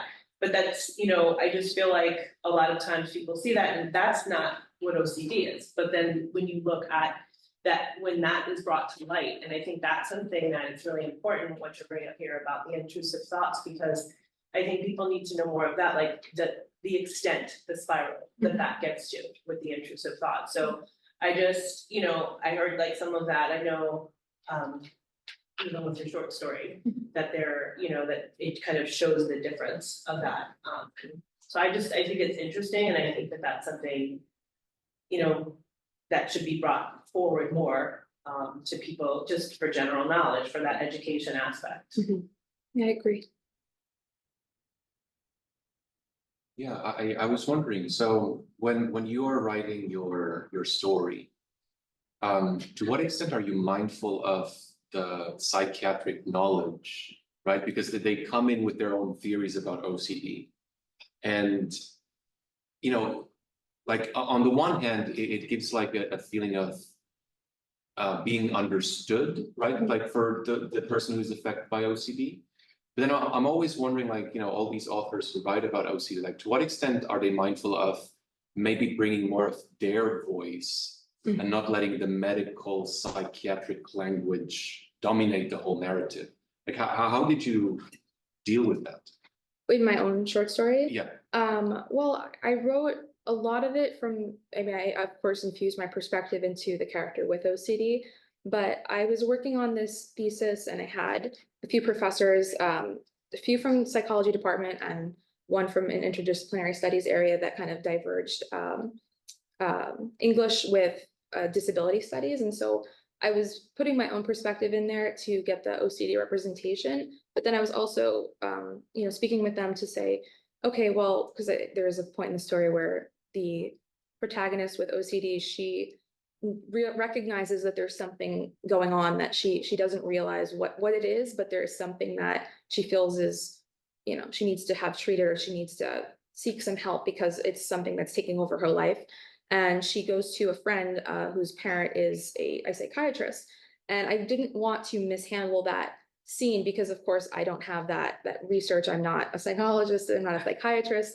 And so I was speaking to my professors, some of which who are actively working in the psychology field as practicing psychologists or psychiatrists. And I was asking them, how would you address this, this situation if someone were to come to you and say, I think that, I don't know what's happening inside my head. There's something going on, just to get their perspective on things, because I also know that my representation of OCD in my story is not all encompassing, and it's impossible for one story to represent every individual person's experience with OCD, which I wanted to make that clear as well in the story. And so I made sure to include something about that, I don't want this to become a story that someone looks at and thinks, well, my symptoms don't align with that, so maybe I don't have OCD. I wanted to make it clear that even if you didn't feel like you totally aligned with this, it doesn't mean that this is the only way that it has to look. There is no box that it fits into, if that makes sense.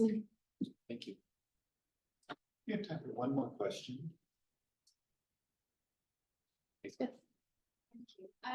I was just wondering whether anything that you've sort of come across in the sort of themes of the films and stories and things, but indeed in your own sort of story, whether you've come across things to do with the real sort of taboo aspects of OCD. Because it seems to me, if I would read something about somebody perhaps thinking about the bacon, and sort of recognise that, and absolutely that is all about OCD. But what about if it was something to do with a much more kind of taboo topic related to OCD? Yeah. Because it just seems to me that's the stuff we don't see, and yet that is the thing that really stops people seeking help, because to actually say out loud these things that you are thinking are quite often offensive. It makes you seem like you hold offensive views, because that stigma, that kind of taboo has attached itself to something that you then sort of become obsessed with. So I just wondered whether you would cover that, have covered that, or have come across it, because you know, in my own research, that's the thing that I'm not seeing time and time again. It is kind of very specific types of OCD, or more kind of taboo kind of obsessions. Yeah, no, I completely agree, because there really has been a lack of that representation, especially in mainstream media, like in movies and TV shows. And you really have to dig deep to find that. And I feel like you need to look into people's just personal accounts of them talking about it for you to see that kind of representation, which is very unfortunate, because like you said, people don't want to voice these things out loud because they think, well, why am I thinking this? What's wrong with me that I'm having these thoughts and urges or things that just won't go away? So I completely agree, that is a hole in the research and a hole in just this representation that needs to be filled. And they need, you know, I guess more people with OCD don't need to feel responsible for filling that gap in the research. It needs to be that, you know, these representations need to be more inclusive and need to do better about showing this side of things. So I agree, there really isn't like as much research, and there's not as much representation of those taboo aspects of OCD when there really should be. Because even though you know, a lot of the sources that I reference, they do have varying representations, but they're all relatively normal or like more well accepted in society. Yeah. And it's well and good to have that representation, because I guess it's better than nothing, but it's still not enough for people who feel like, well, that doesn't resonate with me, and now what do I do? Where am I left? Yeah. Yeah. Absolutely. I mean, it just seems to be that so much of the representation we do see is actually kind of viewed, and this is, I guess, the problem with OCD, is that it's viewed as being a good thing. Like, when we watch it answer, that's a good thing. It doesn't be sort of clean, things like that. But actually, you know, there's so much that we just don't see. Yeah. And again, I think it perhaps comes back to that newsworthiness as well. What is deemed as being too much to talk about? Yeah, I totally agree. I've actually been told that, you know, my OCD would help me get a job one day, and that it would benefit me in my career, that being meticulous and organized and, you know, being on top of things is an asset. And in terms of knowing that it was OCD, I was told, this is going to help you. Don't let it discourage you. And that was incredibly damaging, just because it was something that I was struggling with so deeply. And to be told, well, you should be grateful that you had this, and, you know, people wish they had this. It's so wrong. It's so not true. And that's why I think like the representations like The Aviator that show this really debilitating side of it, that is a step in the right direction in terms of accurate portrayals. But like you said, there's still so many aspects of it that are not covered that really need to be, because people are not going to feel like they're able to talk about it if they feel like, well, I'm not seeing it anywhere, so it must just be me. Thank you. Thank you.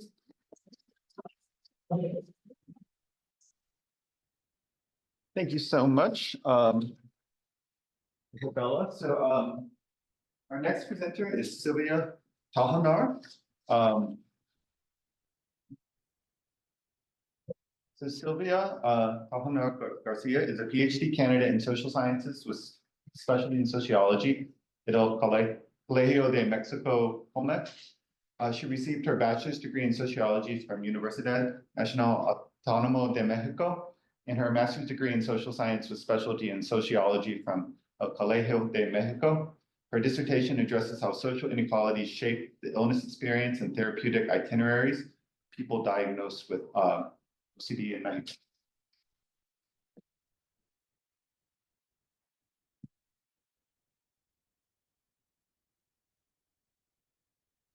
Thank you. I'll just set my timer.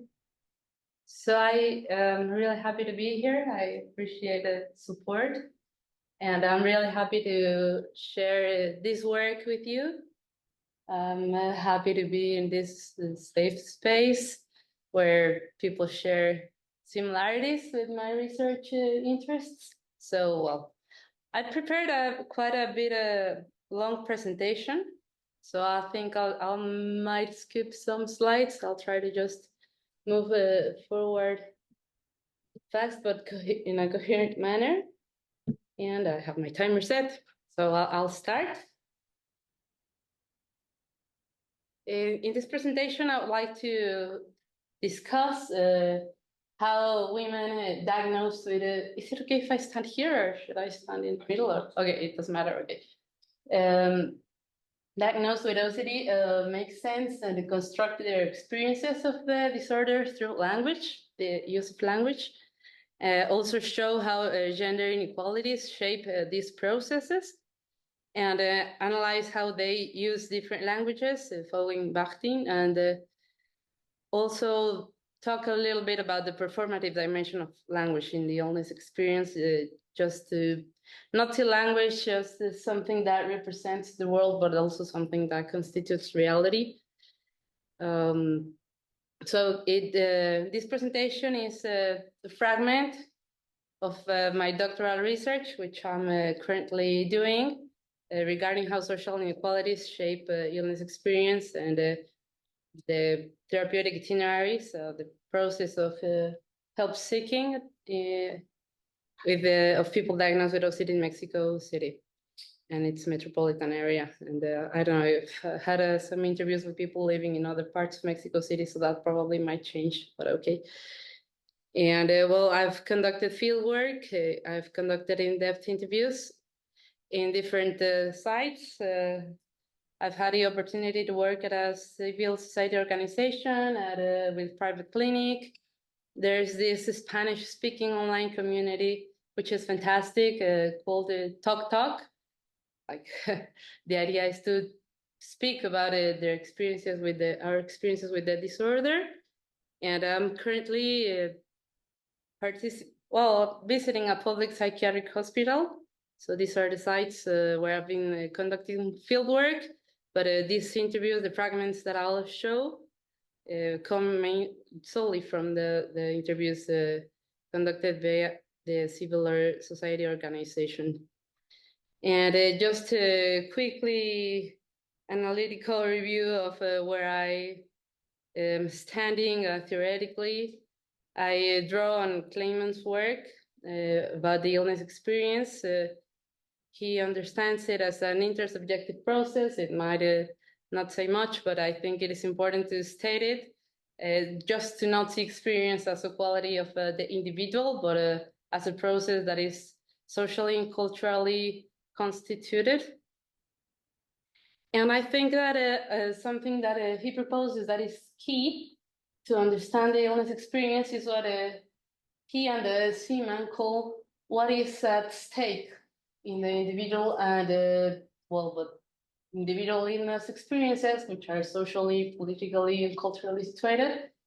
And I think the way I understand that is like what Professor Coimbra Gomes names as the normativity and sociocultural factors, meaning that the illness experience, even if it seems like an individual, personal, singular experience, actually reflects and shows a lot of what is socially, culturally, morally acceptable in a given social context. So that would be like the main premise. This is the theoretical model of experience of Kleiman, as stated in this other paper with Simon.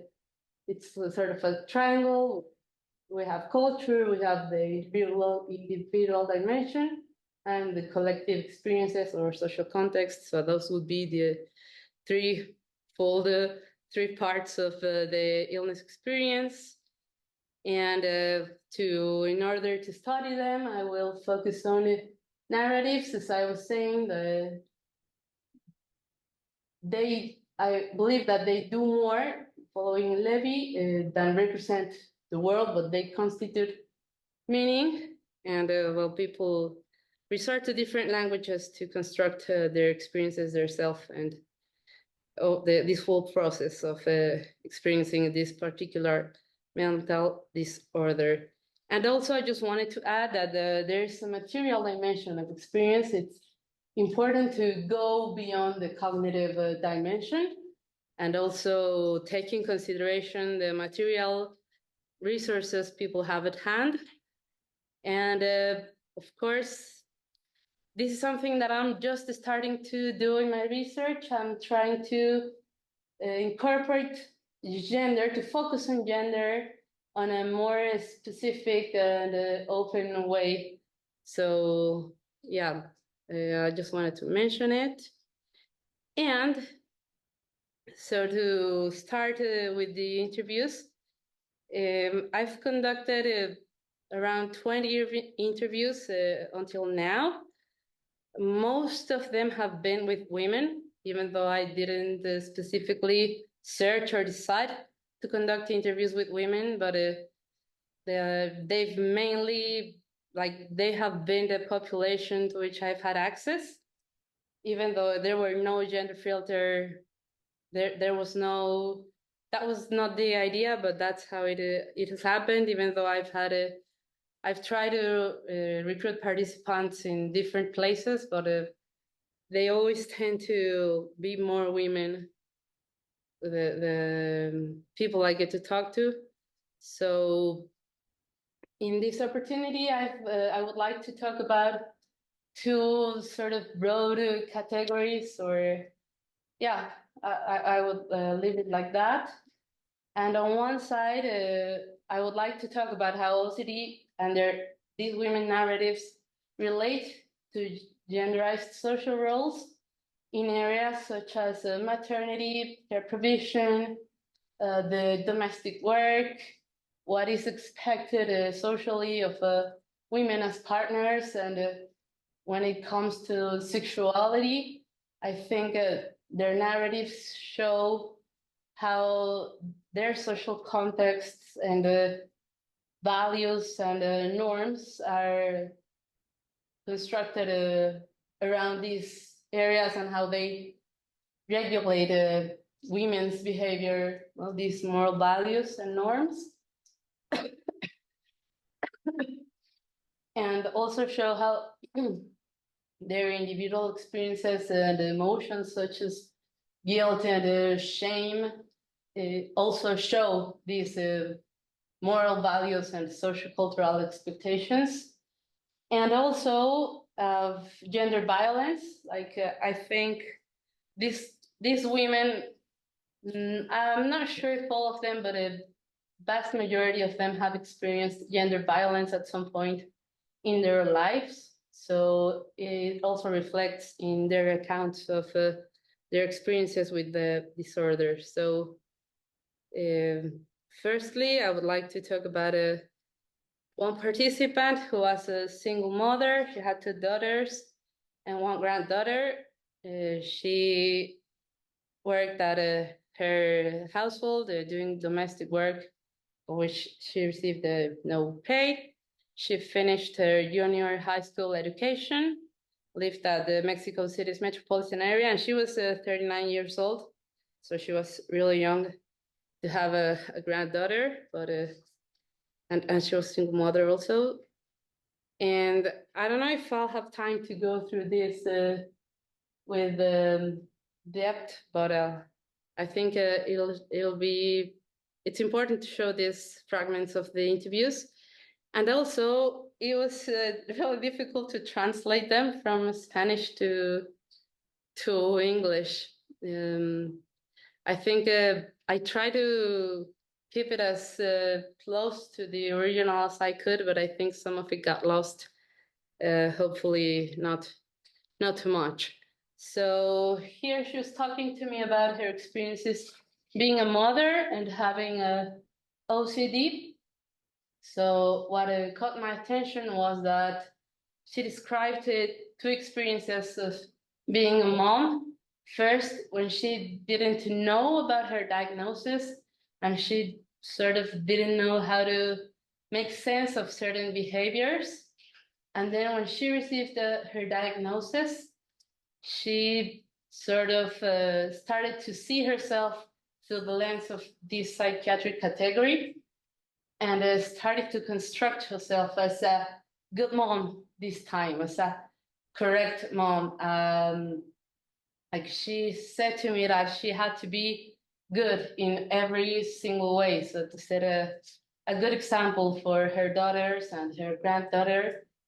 And well, that was just interesting for me because it's clear how the diagnosis changed the way she saw herself and how she started to, well, I believe she performed her identity as a good mother with that narrative.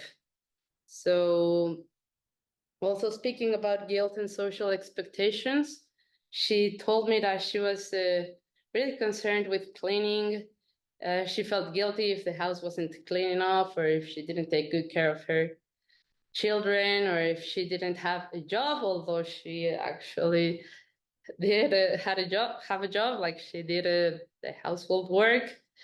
And I think that in this particular fragment, her guilt speaks about what is at stake, as Clayman and Simon were saying, or as we could, following Coimbra Gomes' name, as the normativity and the social cultural factors associated to gender roles.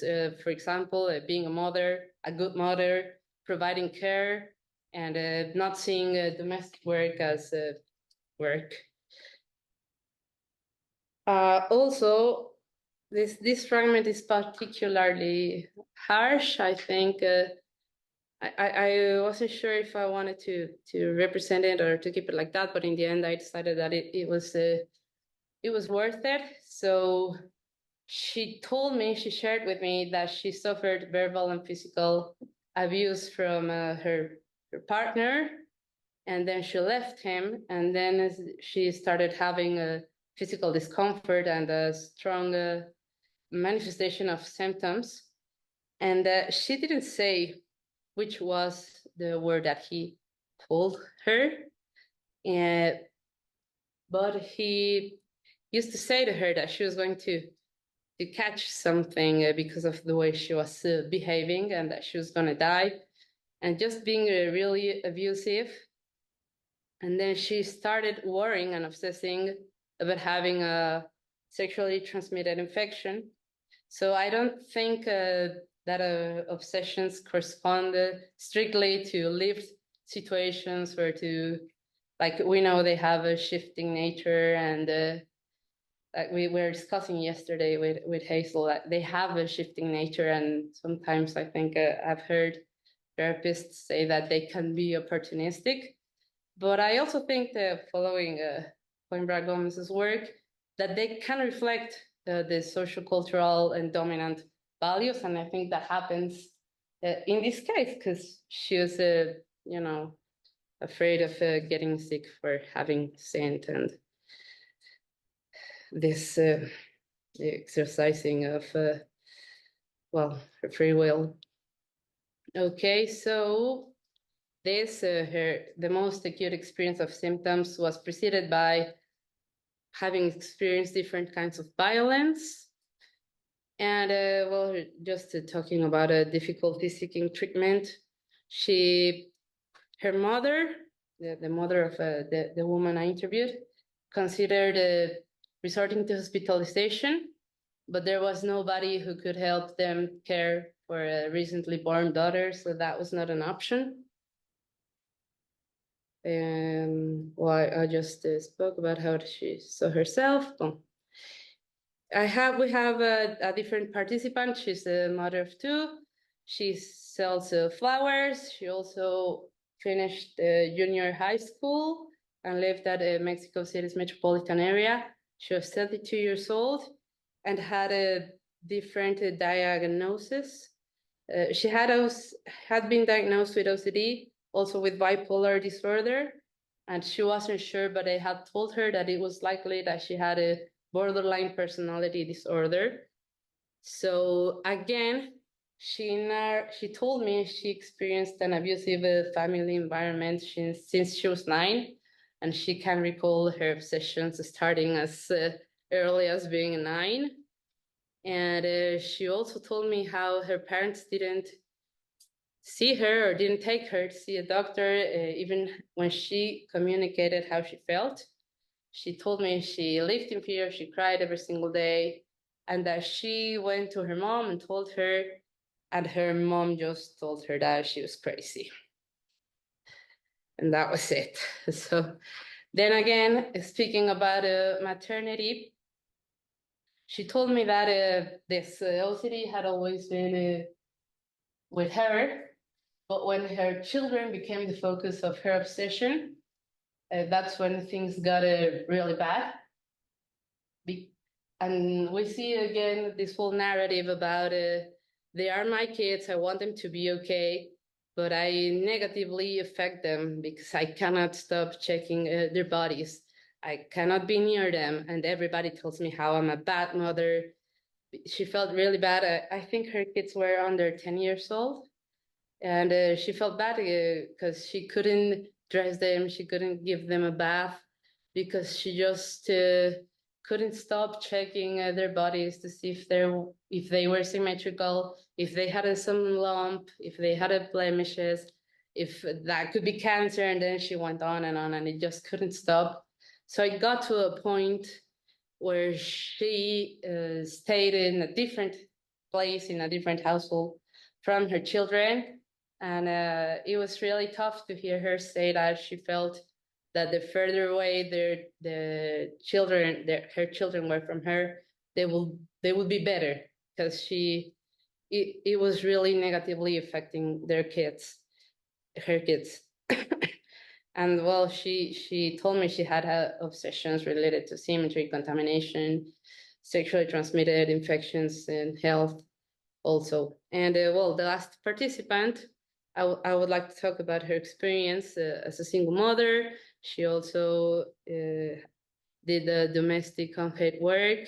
She went to college but didn't complete her college education, living at Mexico City's metropolitan area. She was 47 years old and had the diagnosis of OCD, anxiety, and depression. And her main topic had to do with contamination OCD. And I would like to show here some social expectations of a female partner. She told me that she couldn't throw the garbage away because she couldn't throw things away because they were dirty, and she couldn't touch them. And her partner eventually kicked her out. They lived together and they had a son. And she was recalling how she was aware that the only thing she did was to walk her son to school and pick him up and helping him with his homework.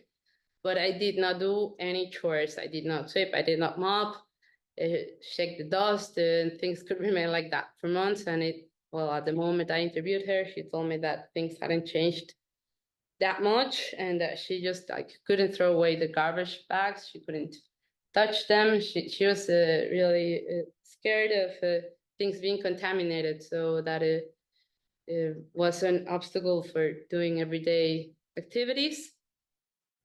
And then this other thing, I also some of the things these women have told me, it's been really tough to hear. And then I wonder whether or not to share them or how to share them. So she was telling me that her son inherited her disorder, and he had another diagnosis. And she was sort of reflecting and asking herself, I have lived like this, and I had my son, and he inherited the disorders. She talked about them like that in plural, about OCD and maybe anxiety and depression. And her son had also ADHD, I think. And she was actually posing this question, which I think was a rhetorical question. Had I known I had these disorders, would I have had him? And that was just really hard to hear, because she was just reflecting on how bad he suffers too, and how it's hard. Oh my God, I'm done. Okay, I'm about to finish. How it's hard to find medication for the both of them, and it's expensive, and to find therapy, and it's just been really hard on them, no? But then she finds motivation to keep going, and having her son and wanting to support him. So that was also there. She also recalled the experiences of violence in her childhood, and sexually abused when she was a teenager. And just to close this presentation, just I was reflecting that all participants experience some sort of violence at some point in their lives, in their household, within their family. They use the different languages to construct I think I didn't go into this deeply, but they resorted to the psychiatric categories, but also to local categories of what it meant to be ill for them. And I think that these narratives show what is at stake in their social control contexts, the ways in which women are expected to behave as mothers and partners, and well, regarding normativity, as I mentioned before, and that would be it.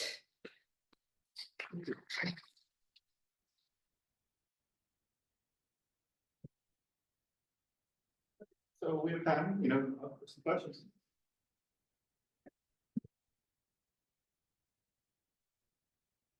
I have a question actually, since I saw many similarities between your research and mine.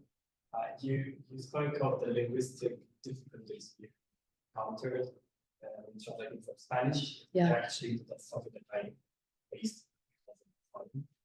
Now, I asked it to you, but maybe it is an open question.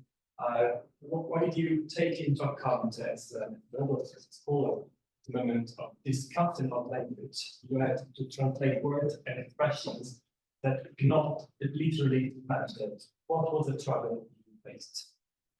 Yeah, so I started to deal with it a couple of days ago, and then I was like, I saw how the fragments of the interviews worked in Spanish, and not only in Spanish, but in the context of Mexico cities, and that it was marvelous the way in which, well, not marvelous, but the way they expressed themselves told a lot also of the local context.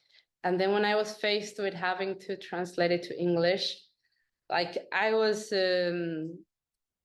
really concerned about how I was going to do that. So I just, of course, there were cases in which I tried to keep it as literal as I could without losing the meaning. But when that wasn't possible, like I just tried to search a similar expression in English, which would capture what they were saying. So that's sort of how I solved it. I agree with you. I think it's an open question. Like I'm not sure. I think I got it like the best I could. I don't know if right, but the best that I could. And yeah, I think that when we translate stuff, there are always things that get lost. But yeah, that's what I try to do. Like I try to search similar phrases or that sort of represented the same idea in English, but it was complex, and I don't know how much I succeeded at doing it. Yeah. Thank you. I was curious, what were the criteria for when you were looking to get these personal experiences? Were you looking for people who just had OCD, or were you looking for people who also had experienced violence? Was that something that you knew beforehand, or did it just happen that these two women experienced violence? Yeah, that's a great question. Thank you. I had a sort of an open criteria, like the criteria was just to have been diagnosed with OCD, to have had some sort of treatment, that the person was able to have the conversation in a normal setting, and that they were like emotionally stable at that moment. And I wasn't searching. I think it would have been a great way of proceeding, actually, but I didn't in the beginning search this specific criteria, search for women who had experienced different types of violence or who completed a certain grade of education, or it just kind of happened at the social civil organization where I worked. It just sort of happened. So, yeah. So you mentioned that you didn't want to focus only on women. That's what happened during the data collection, Yeah. right? And I'm wondering, like, do you have an explanation why you don't have access to men with OCD? That's a question I'm still trying to solve. I'm still trying to figure out if it was something that happened because of the proceedings to collect data, because if it's something I forgot the word in English for skewed, if it was because I'm a woman, and then I don't know, maybe the people who were willing to talk felt more comfortable talking to me because I was a woman. I don't know, because I went to these different places and I told them that I had this like open invitation to participate at an interview. And I mostly received the women were the ones who contacted me. So I still don't know. I'm not ready to put it on some gender disparity regarding prevalence, because I think there's information which would state that's not the case. I think it must have.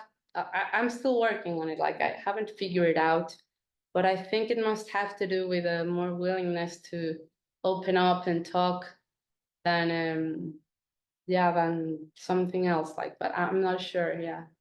I think you're right, because like there are studies that have shown that men tend to have more like taboo obsessions. So maybe there might be like a shame to it to talk to another woman about their taboo thoughts. Whereas if you're dealing with women, at least those that you present, there were a lot to do with contamination, symmetry, order. And these are maybe like a bit more easier topics to talk about. Yeah. Even more so if you're a woman as well. Yeah. Right. Yeah. Yeah, probably that. Yeah, that's a possible explanation, but I'll have to continue reflecting on that. Yes. I was wondering if you then had access to maybe statistics. Do you know that in this clinic that you went to, or those online communities, were there actually more women just in general? Because like, I'm wondering if maybe, is it because women would seek diagnosis more easily? Are they maybe more likely to be diagnosed with something with OCD? Do you happen to know? I wish I did have. I wish I did. I've considered asking or requesting them for the statistics of people who receive who get their services, but I haven't had the opportunity to do so. So I wouldn't know, but I think I could definitely look into it. Thank you.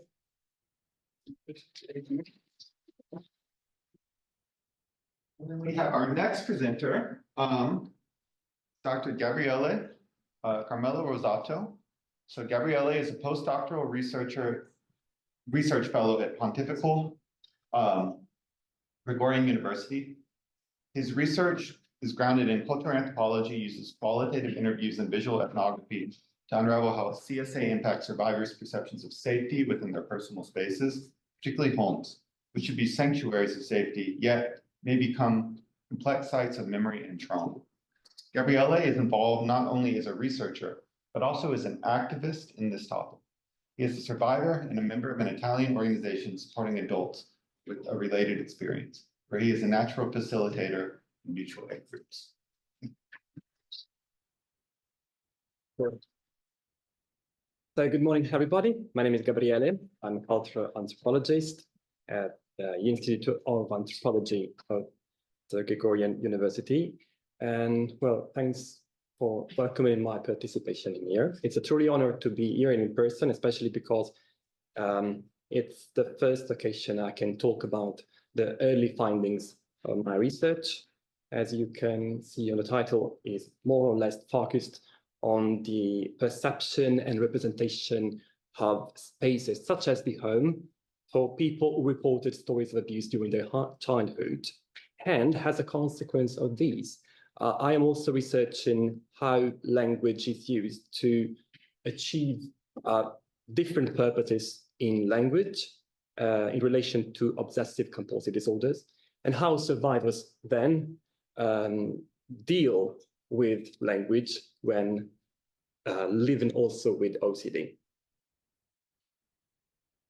Well, actually, whatever the stage, my presentation, my speech, my work will be lacking or inaccurate if I don't talk about this full word.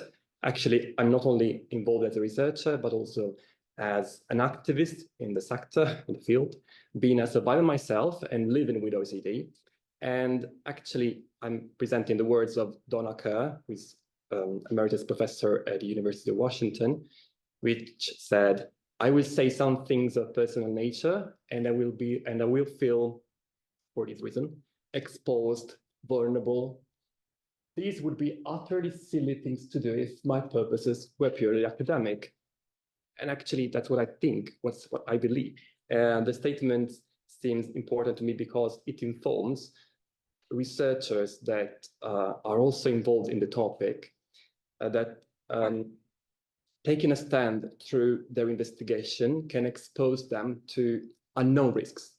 But I'm in here since I know that this is a safe place. So, and at the end of the day, my work actually is to be concerned to what makes a place culturally safe. Now, from a methodological point of view, my research, then grounded in cultural anthropology, utilizes qualitative interviews, on-site observations, and visual ethnography over 1 year, and actually it's near completion. My current fieldwork involves a group of 30 people ranging from 18 to 55, and who are survivors of childhood abuse and diagnosed with OCD. So while exploring the multifaceted effects of what we call CSA on survivor spaces, participants also emphasized the critical role of language in shaping their understanding of and interaction with spaces. Now, I'm currently analyzing the convergence of linguistic expression in survivors and their language patterns when manifesting OCD. And for these, I am focusing on how these people use verbal and non-verbal communication to navigate their homes specifically. And today I'm reporting some preliminary findings. Well, you know that shame is a common behavior, emotion experienced by individuals with OCD. I do. However, our disclosure during the one-to-one interviews were eased by the fact that they and I share the two critical aspects of the research. In addition, since performing rituals is often an intimate and secret task, I encourage them to keep a record of their experience of OCD at home through taking pictures, photos, sketches. You will see a couple of them later. And so by using this practice of self-narrative, they gain confidence in knowing more about their rituals and found the words or the images, when it's not possible to translate, to describe them. And ultimately, these will tell us whether, over time, practicing ethnography and regularly can have some positive effects on their healing journey. Now, focusing on the connection between trauma memories, compulsions, and the spatial experience, I'm gaining some insight.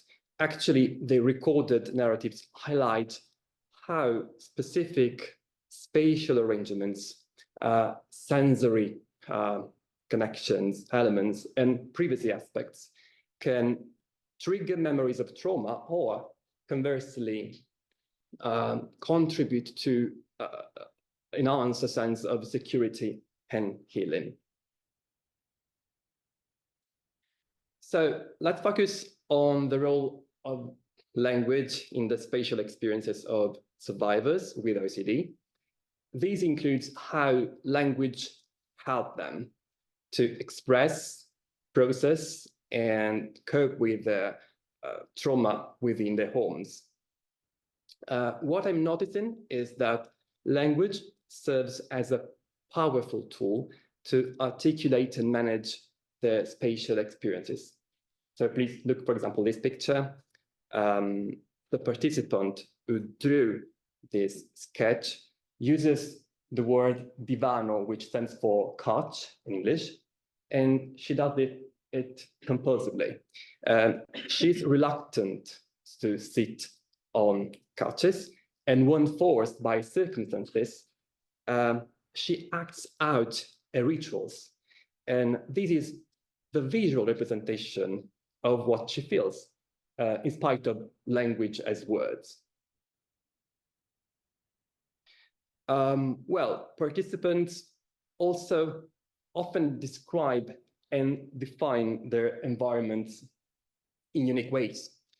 So here is an analysis of the role of language in spatial experience as observed. For example, they use specific language to carve out what they consider safe spaces. See terms like my sanctuary, safe haven, my bubble, and which are not just words, but vivid indicators of the emotional and psychological protection these spaces provide. Conversely, the language used to describe triggering or dangerous spaces is equally telling. See words like suffocating, dark, or claustrophobic, which reveal the negative emotions these areas provide. And as I was telling, all of this is translations from Italian. Here are some practical examples of how these rituals occur. They may repeat a sequence of words while speaking. For example, they can recite the same line while reading, or have an intolerance towards upside down texts like food labels in the fridge or book titles on the shelf. Moreover, survivors also use language to explain the purpose behind compulsion. Phrases like, I thought I could have died if I hadn't made those gestures over and over again, or I feel stuck in these rituals. I had no choice. All of these link rituals to their extreme need for safety. And so these actions are crucial for surviving, in a way, despite being demanding, and most of you maybe already know. Again, some people told me that intrusive thoughts lead them to utter something loudly to break that off. That's what they said. And when this happens in the presence of somebody, they consequently feel ashamed. And well, you can imagine that such a thing leads to unexpected reactions from other people. Other participants resort to what we call minced oaths, formed by mispronouncing a part of another word. For example, one says, she often repeats a cat's name, Chafu, from the French Chafu, French crazy cat. And she constantly repeats this within sentences, and most of the people can understand, of course. In addition, I commonly noted the ritual use of language as a means of coping with stress during intimacy. For example, one said that her partner uses jargon about sexuality fluently, but she dislikes. And she said that those words naming this makes sex very challenging. And the interviewee mentioned that she has discussed these feelings with her partner, but prefers to do it, to communicate it in writing, to have control over language. Lastly, a few of them rightfully say, no, words don't help me. And I wrote clearly, one of them is a writer.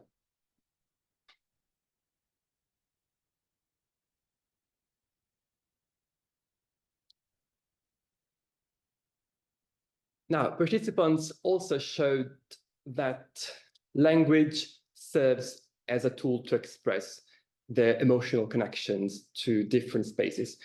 See phrases like, I feel trapped in that room, or this place calm me down. Moreover, metaphors and symbolic language are also prevalent. So describing a safe room as a fortress or an unsafe one as a prison, all of these convey deeper emotional meanings and psychological states. Then such symbolic language allows survivors to externalize and manage their emotions through verbal expressions. But look also at this picture. At times, participants express themselves in a roundabout way, using phrases that reveal the need for a new vocabulary to describe certain conditions in spite of translation. For instance, some refer to their home as their non-home, a term used often by those who are still living in the same dwelling where the trauma occurred several years earlier. And this term expressed the limit of their language and the need for a word that is the opposite of the home as a haven. I also observed the conscious use of language as a coping mechanism among people who claim to be spiritual. Some, for example, perform compulsive prayer, and this gives particular satisfaction because if others notice it, it's socially accepted and there is no need to disguise it. And finally, excessive apologizing to deity or seeking forgiveness for behavior is widely seen. And this was also found in people who are not automatically believers. Also, it is not unusual to recognize that people apologize to inanimate objects when unintentionally hit. Language also plays a crucial role in mapping out safe and unsafe spaces. Actually, for this purpose, I encouraged them to create what we call verbal maps of the environments, detailing which areas are associated with safety or danger and explaining why. I noticed that visual narratives help them to externalize and process their trauma in a way that complements their verbal expressions. Most importantly, several of the respondents stated that they had reduced their incidence of OCD at home once they had mapped out the areas of the house where the reliance on OCD were typically more frequent. My preferred part. The ongoing ethnography is bringing evidence about the fact that setting particularly influence the use of rituals. For example, bathroom and bedroom are such topical areas within the house for almost all participants. Unfortunately, I have no time to delve into specific cases, but here are some examples or descriptions stemming from ethnography, and there is plenty of them. In the context of bathroom, language reflects themes of control and hygiene, fear and avoidance, ritual and repetition. So survivors may perceive the bathroom as a space where they exert control over the environment to manage anxiety, or conversely, as a trigger environment to avoid traumatic experiences. And similarly, bedrooms are described in terms of sanctuaries where survivors feel safe, or for others, bedrooms are distressing, filled with bad memories, and making it difficult to find even peace. And the need for order is also prominent, with survivors meticulously organizing their spaces to manage the chaos associated to trauma. And finally, objects, which carry significant symbolic meaning. For instance, night lights or stuffed animals are described as providing comforting and security, like the phrase, "My blankets are my safe tent at night." Moreover, the avoidance of certain objects like mirrors helps prevent triggering traumatic memories. What I already showed are examples that underscore the significant role language plays in how these survivors with OCD articulate their relationship with environments. And here is a summary of the impact of rituals on language as observed during ethnography. Firstly, survivors often develop phrases or words that help them manage their feelings of safety or anxiety. And these linguistic cues can give us valuable insights into coping mechanisms they develop. Moreover, discussing trauma can often trigger OCD symptoms. Then language becomes a tool for navigating these difficult speech conversations, even with their partner, and finding healing amidst the pain. And finally, language extends to nonverbal communication. And so visual representation, as I was commenting, as you were seeing, all of these representation can play a decisive role in coping with communicating and accept their experience. Now, my research is ongoing, so presenting today the early findings is already a privilege.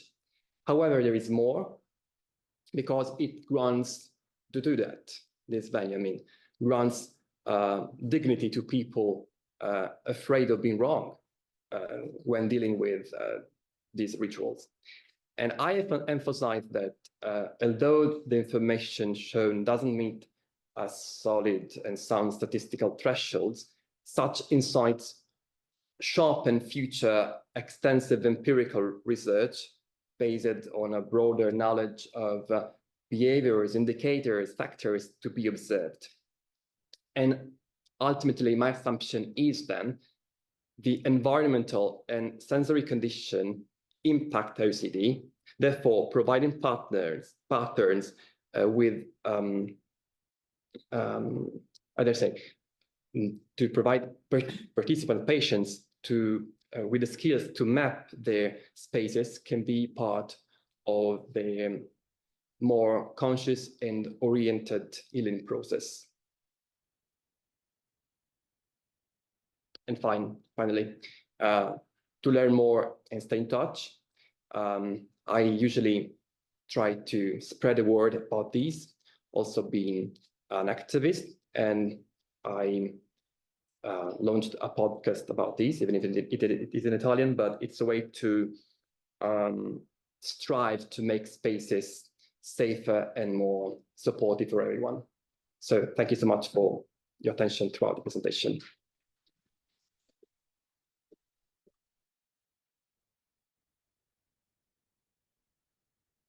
I really enjoyed your talk. I wanted to start with a question actually that made me think of so much of, ERP type approaches are need to break the safety behavior, break the sort of protective behavior. And you're talking me think about kind of the value in us actually preserving safety behaviors, preserving protective rituals, or protective, things that make people feel more at home. So I wonder if you have thoughts just on the place of kind of like safety behaviors, protective rituals in the city, and how they might actually be a source of value. You meant the sense of place Yeah. in general. That's where I started, actually. At the moment of recognizing about these call for papers, for example, I noticed a lot of similarities between what I heard from participants during our conversations and what I get through the outline of the call for papers. And what I realize is that there is more than what we can see, and then that more than what we can describe. Look, for example, we are talking about OCD, but for just an instance, we can imagine of superpowers. If I had wings, what would I do? I could be proud of that. I could use them, or I could feel shame because of them. And it is the same about OCD in experiencing in their spaces. What I am recognizing is that to have proofs of what they do and is a sort of representation of the list of things to do makes those rituals more compelling and less intrusive. This is what I don't know if that responds.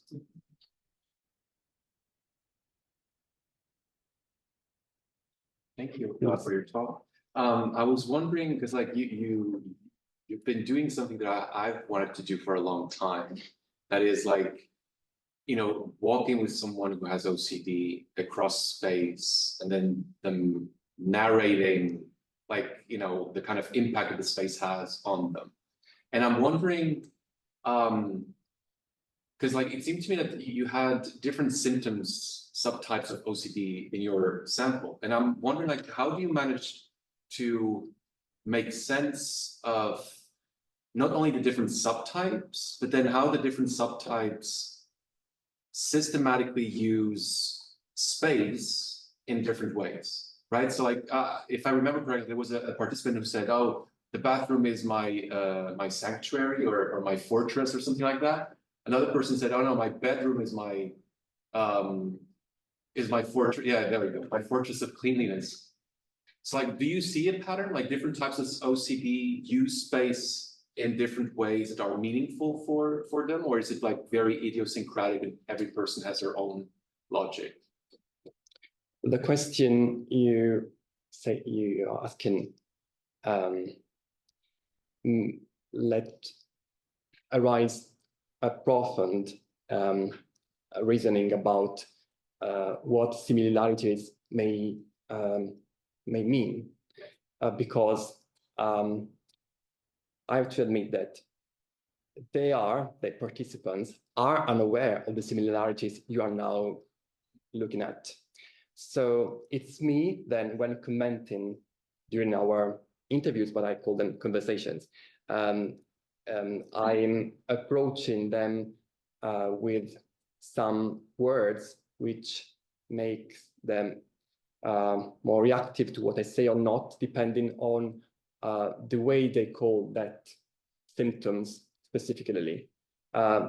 Moreover, all participants being diagnosed with OCD are already aware of symptomology in general. And so I think that this view is biased from this point of view, because they are aware of what they are and they already are on therapy. So they are more aware of what this entails in general. But I think that being a qualitative interview, I'm not that interested in finding solutions or explanation through similarities, but to assess the large variety of options throughout the same space, which is bathroom. Because when you go into toilet, everything is similar, but the way they perceive, the way they name, look at this, you can see 2 toothbrushes, another one has 3 of them. And so, and maybe it's similar, but the way they call it, each is different. The way they react towards them is different. So I think that there is a lot of unseen. That's why I encourage them to map out these through sketches, because they can give names even without writing something in specific. You're welcome. I wonder whether lots of your data has people talking about what they do in their safe space.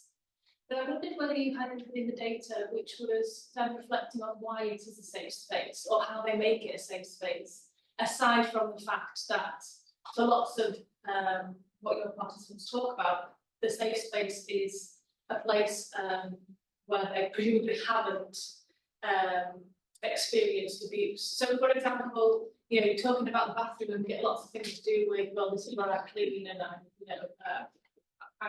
brush my teeth or whatever it might be. But for lots of people, I think the bathroom may be quite a triggering space in terms of, like, you know, germs and things like that. So I was just wondering whether you get any insight into, or I mean, even I think once you had this corner of a room, you know, is there something that they have done to make that space feel like a comfortable or clean space when other parts of the room aren't? Yes, actually, I think that something to be considered is that all participants survived sexual abuse. So it's not about germs. They are pretty aware it's not about germs. But presumably at some level, the need to clean and the idea of cleaning 3 times a day or cleaning with 3 different toothbrushes, that is a manifestation, isn't it, of OCD related to cleanliness and patch germs. That's my point. Although it might not be sort of cleanliness explicitly, that is a manifestation of the OCD, isn't it? I think I'll delve into that. So thanks for your suggestion. I think that I'm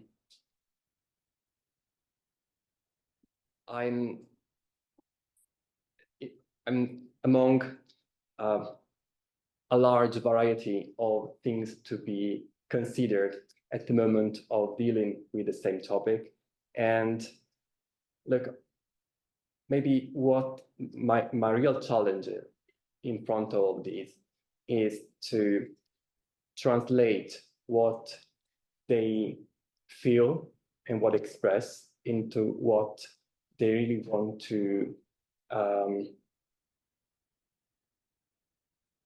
express, you know. So it means that when talking about bathroom, for example, some of them avoided to call it bathroom. And so I have to understand that the place they are referring to is that one. Yeah. So that's why resorting to pictures, resorting to videos is a way that it's a non-intrusive way, because when I do on-site observations, some of them, the one that I go into the bathroom, or I should, I don't have to wear shoes, for example. So, I mean, it may be the case that they don't talk about that. Yeah. And that's kind of interesting as well.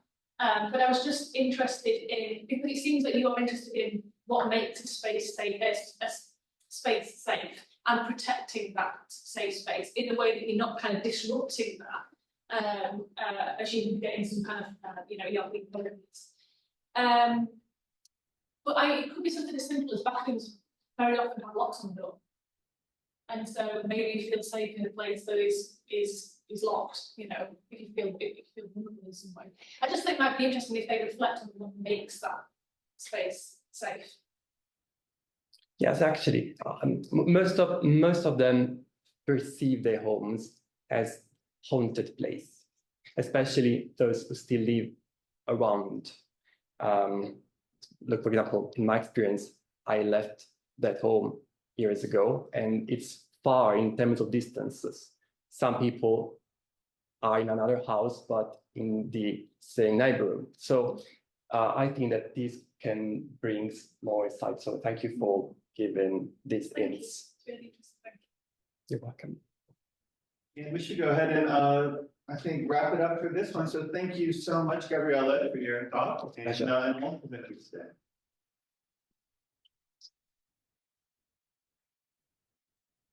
Okay, so now we are going to have lunch. For those at home who are watching us via Zoom, we will be back in 90 minutes. So you just log back in with the same link and we'll be here.